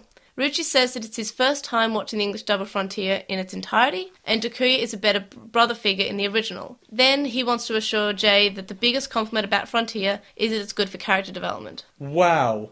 That's unbelievable, because I'm not feeling that. I mean, it's early. Let's be real, it's early. Yeah. But it's unbelievable. Ruchi finally says that he agrees with my predictions about how Jay will feel about Frontier. I don't know what it was. It was that you'd hate Tomoki. Oh, well, there we are. Onto Tumblr, IRL Yuya says that their favourite moment so far was when Seberumon gets caught by a Gunimon and acts like he's going to congratulate him, but then just ends up saying, "Oh, good job, but hellfire!" That's dumb, though. Oh, I think it's funny. It's such an English joke. Yeah. It's such a you got me, not. Yeah. No, it is a bit like that. The next one on Tumblr is from Anonymon, and Anonymon says, if Jay didn't like episode 1 and 2, he won't like 3 and 4, where Correct. Tomoki and Izumi don't even scan their Digimon, and Izumi even de-evolved during a fight. It's because Tomoki is a kid and Izumi is a girl. Pretty much, yeah. Except being a kid is not as bad as being a girl, because at least being a kid you don't have to de-evolve. Yeah. You're a kid now, you're a squid now you're a human because you're a girl. And a bear. Garawudan said, and I hope that I pronounced that correctly, said that May mentioned how Frontier aired at weird times, and then says that it aired at 8 a.m. every day during the summer, and then the station switched to static promptly afterwards. That's weird. Switched to static! It killed the station to play this show. So my theory is maybe it was like a station that only aired during the mornings and the afternoons and died during the rest of the day, maybe? I'm thinking that maybe the shows were slightly shorter than they were expecting. And they had they didn't have anything to broadcast. Like, how long was the static lasting? That's really funny. I would be interested to know why that would be. We got On With the Will, one from WildWing64, who says that they're glad that it's pointed out how the children have instant knowledge. It's jarring from a storytelling perspective. What about fans who are tuning in for the first time? They don't get any explanation of sort of all the stuff that's going on. And it is really annoying that... And yeah, you don't necessarily... If you've watched all other seasons of Digimon, you don't want the digital world explained to you. But if you haven't watched any of them, and as always, the reason you do recaps especially, is you should be treating any given episode like, what if someone's watching this for the first time? You don't need to explain everything, but just have, like, really basic stuff in the world that tells you this is what this is. At the same time, and from a storytelling perspective, that will reinforce the viewer's understanding of things, and if things change later, makes those more impactful. They also say that there is a plot hole. When Koji evolved into Wolfmon, he fell into a hole. When he's done evolving, the hole isn't there. I told you it was a literal plot hole. And I did notice that, but I think I was too busy wound up in the joke that it was a plot hole to actually say why it was a plot hole. I didn't notice. I just assumed that he jumped out of it. No. It was a plot. It's a plot hole. It just magically disappears once Lobomon's evolved. They don't mind the show so far, but they're already sick of hearing Spirito! Spirito? In the UK, Frontier didn't air on TV, but they sold the toys still. Because that makes more money, right? Well, it does. I feel That's like where they make the money. I feel like it was a similar story here. And they also shared your screen cap of the week. My adopted screenshot of the week. And Chuckmon says that they agree with my initial assessment. Frontier does remove the best aspect of Digimon, the relationship with the partners. Despite it being their favourite season, it's one issue. The lack of continuity between seasons is their favourite thing about Digimon. Frontier is the best because of how creative and interesting the digital world is. And I mean, you've said that it is, and I will get there, and I will make an assessment when it shows me something. They said the growth is slow in the first few episodes, as in other seasons, so keep watching and suspend your disbelief with trains. Okay, well, we'll get over the train logistics, but I mean, I'm gonna be patient simply because I have to be. I don't have a choice. If I said I wanted to stop watching Frontier, May would say no, and I'd be like, oh. Because we have to get to Savers. Okay. Yeah, that's not how that argument works, because if that was your argument, I would counter with, why don't we just watch Savers instead? Because we have to watch Frontier, because I hope it gets better. No, but you see, you're terrible at debate. Anyway, so they also say that the Japanese voices are less grating, which is fine. English voices are less grating at double speed. They enjoyed episode 1, which was the best one so far, and it's nice to see everybody trying to keep Tomoki safe. That's largely true. Even Junpei is doing his thing. Yeah. And on Twitter, finally, we got Smile Wolfie, who shared a group image of Poyomon. And they pointed out that one of them looks very... this is from episode 2? I think so. It's the one with all the group of Poyomon. One of them looks really unimpressed. And they're like, that's Jay. And yeah. like, that's accurate. I really liked that. Alright, everybody, join us for the next episode of Aijin. Ladies and gentlemen, the Beetlemon. Or Thunder Power Shaking the Ground Blitzmon. And Molehill Out of Mountain. Or the 5 legendary warriors versus the new warrior.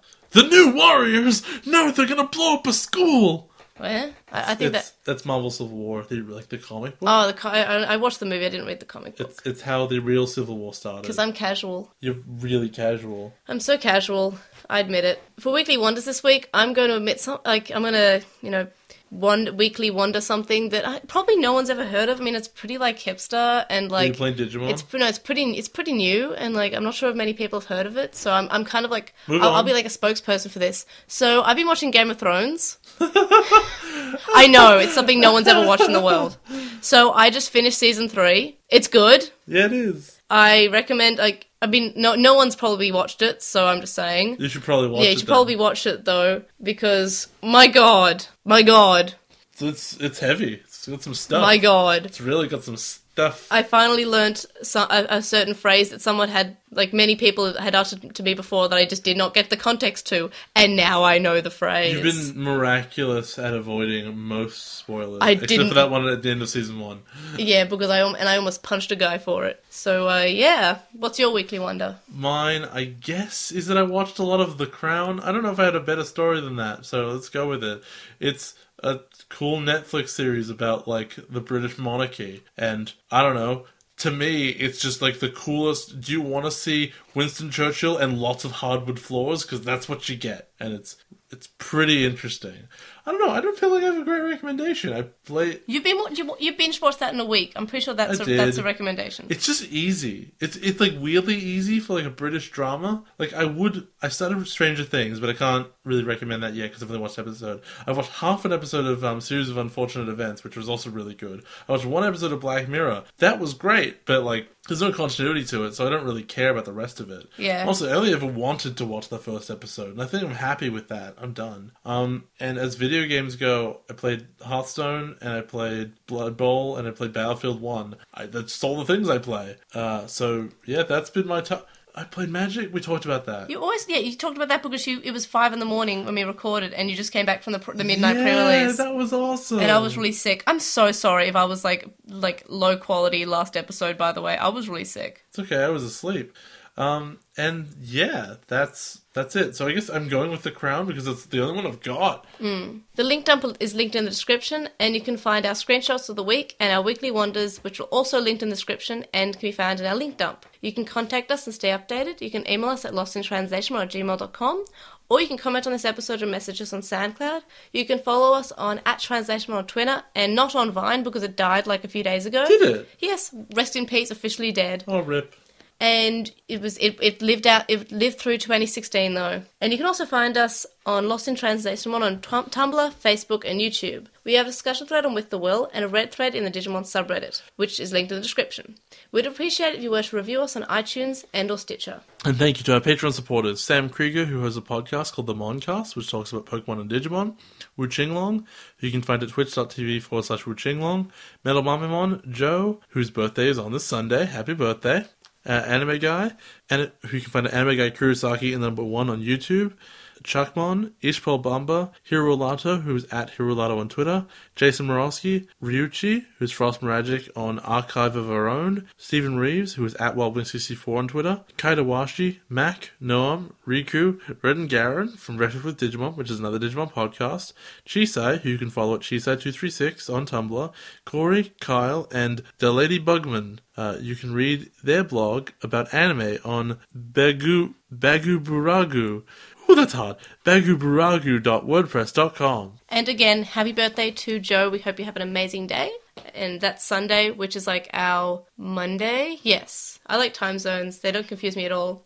You can also make a one-off donation on PayPal, which can be found linked in the description. It's paypal.me/Ergemon. Make sure to listen to us for the podcast. And yeah, we'll see you guys next week. And hopefully Jay likes Frontier a tiny little bit more. Bye! Bye!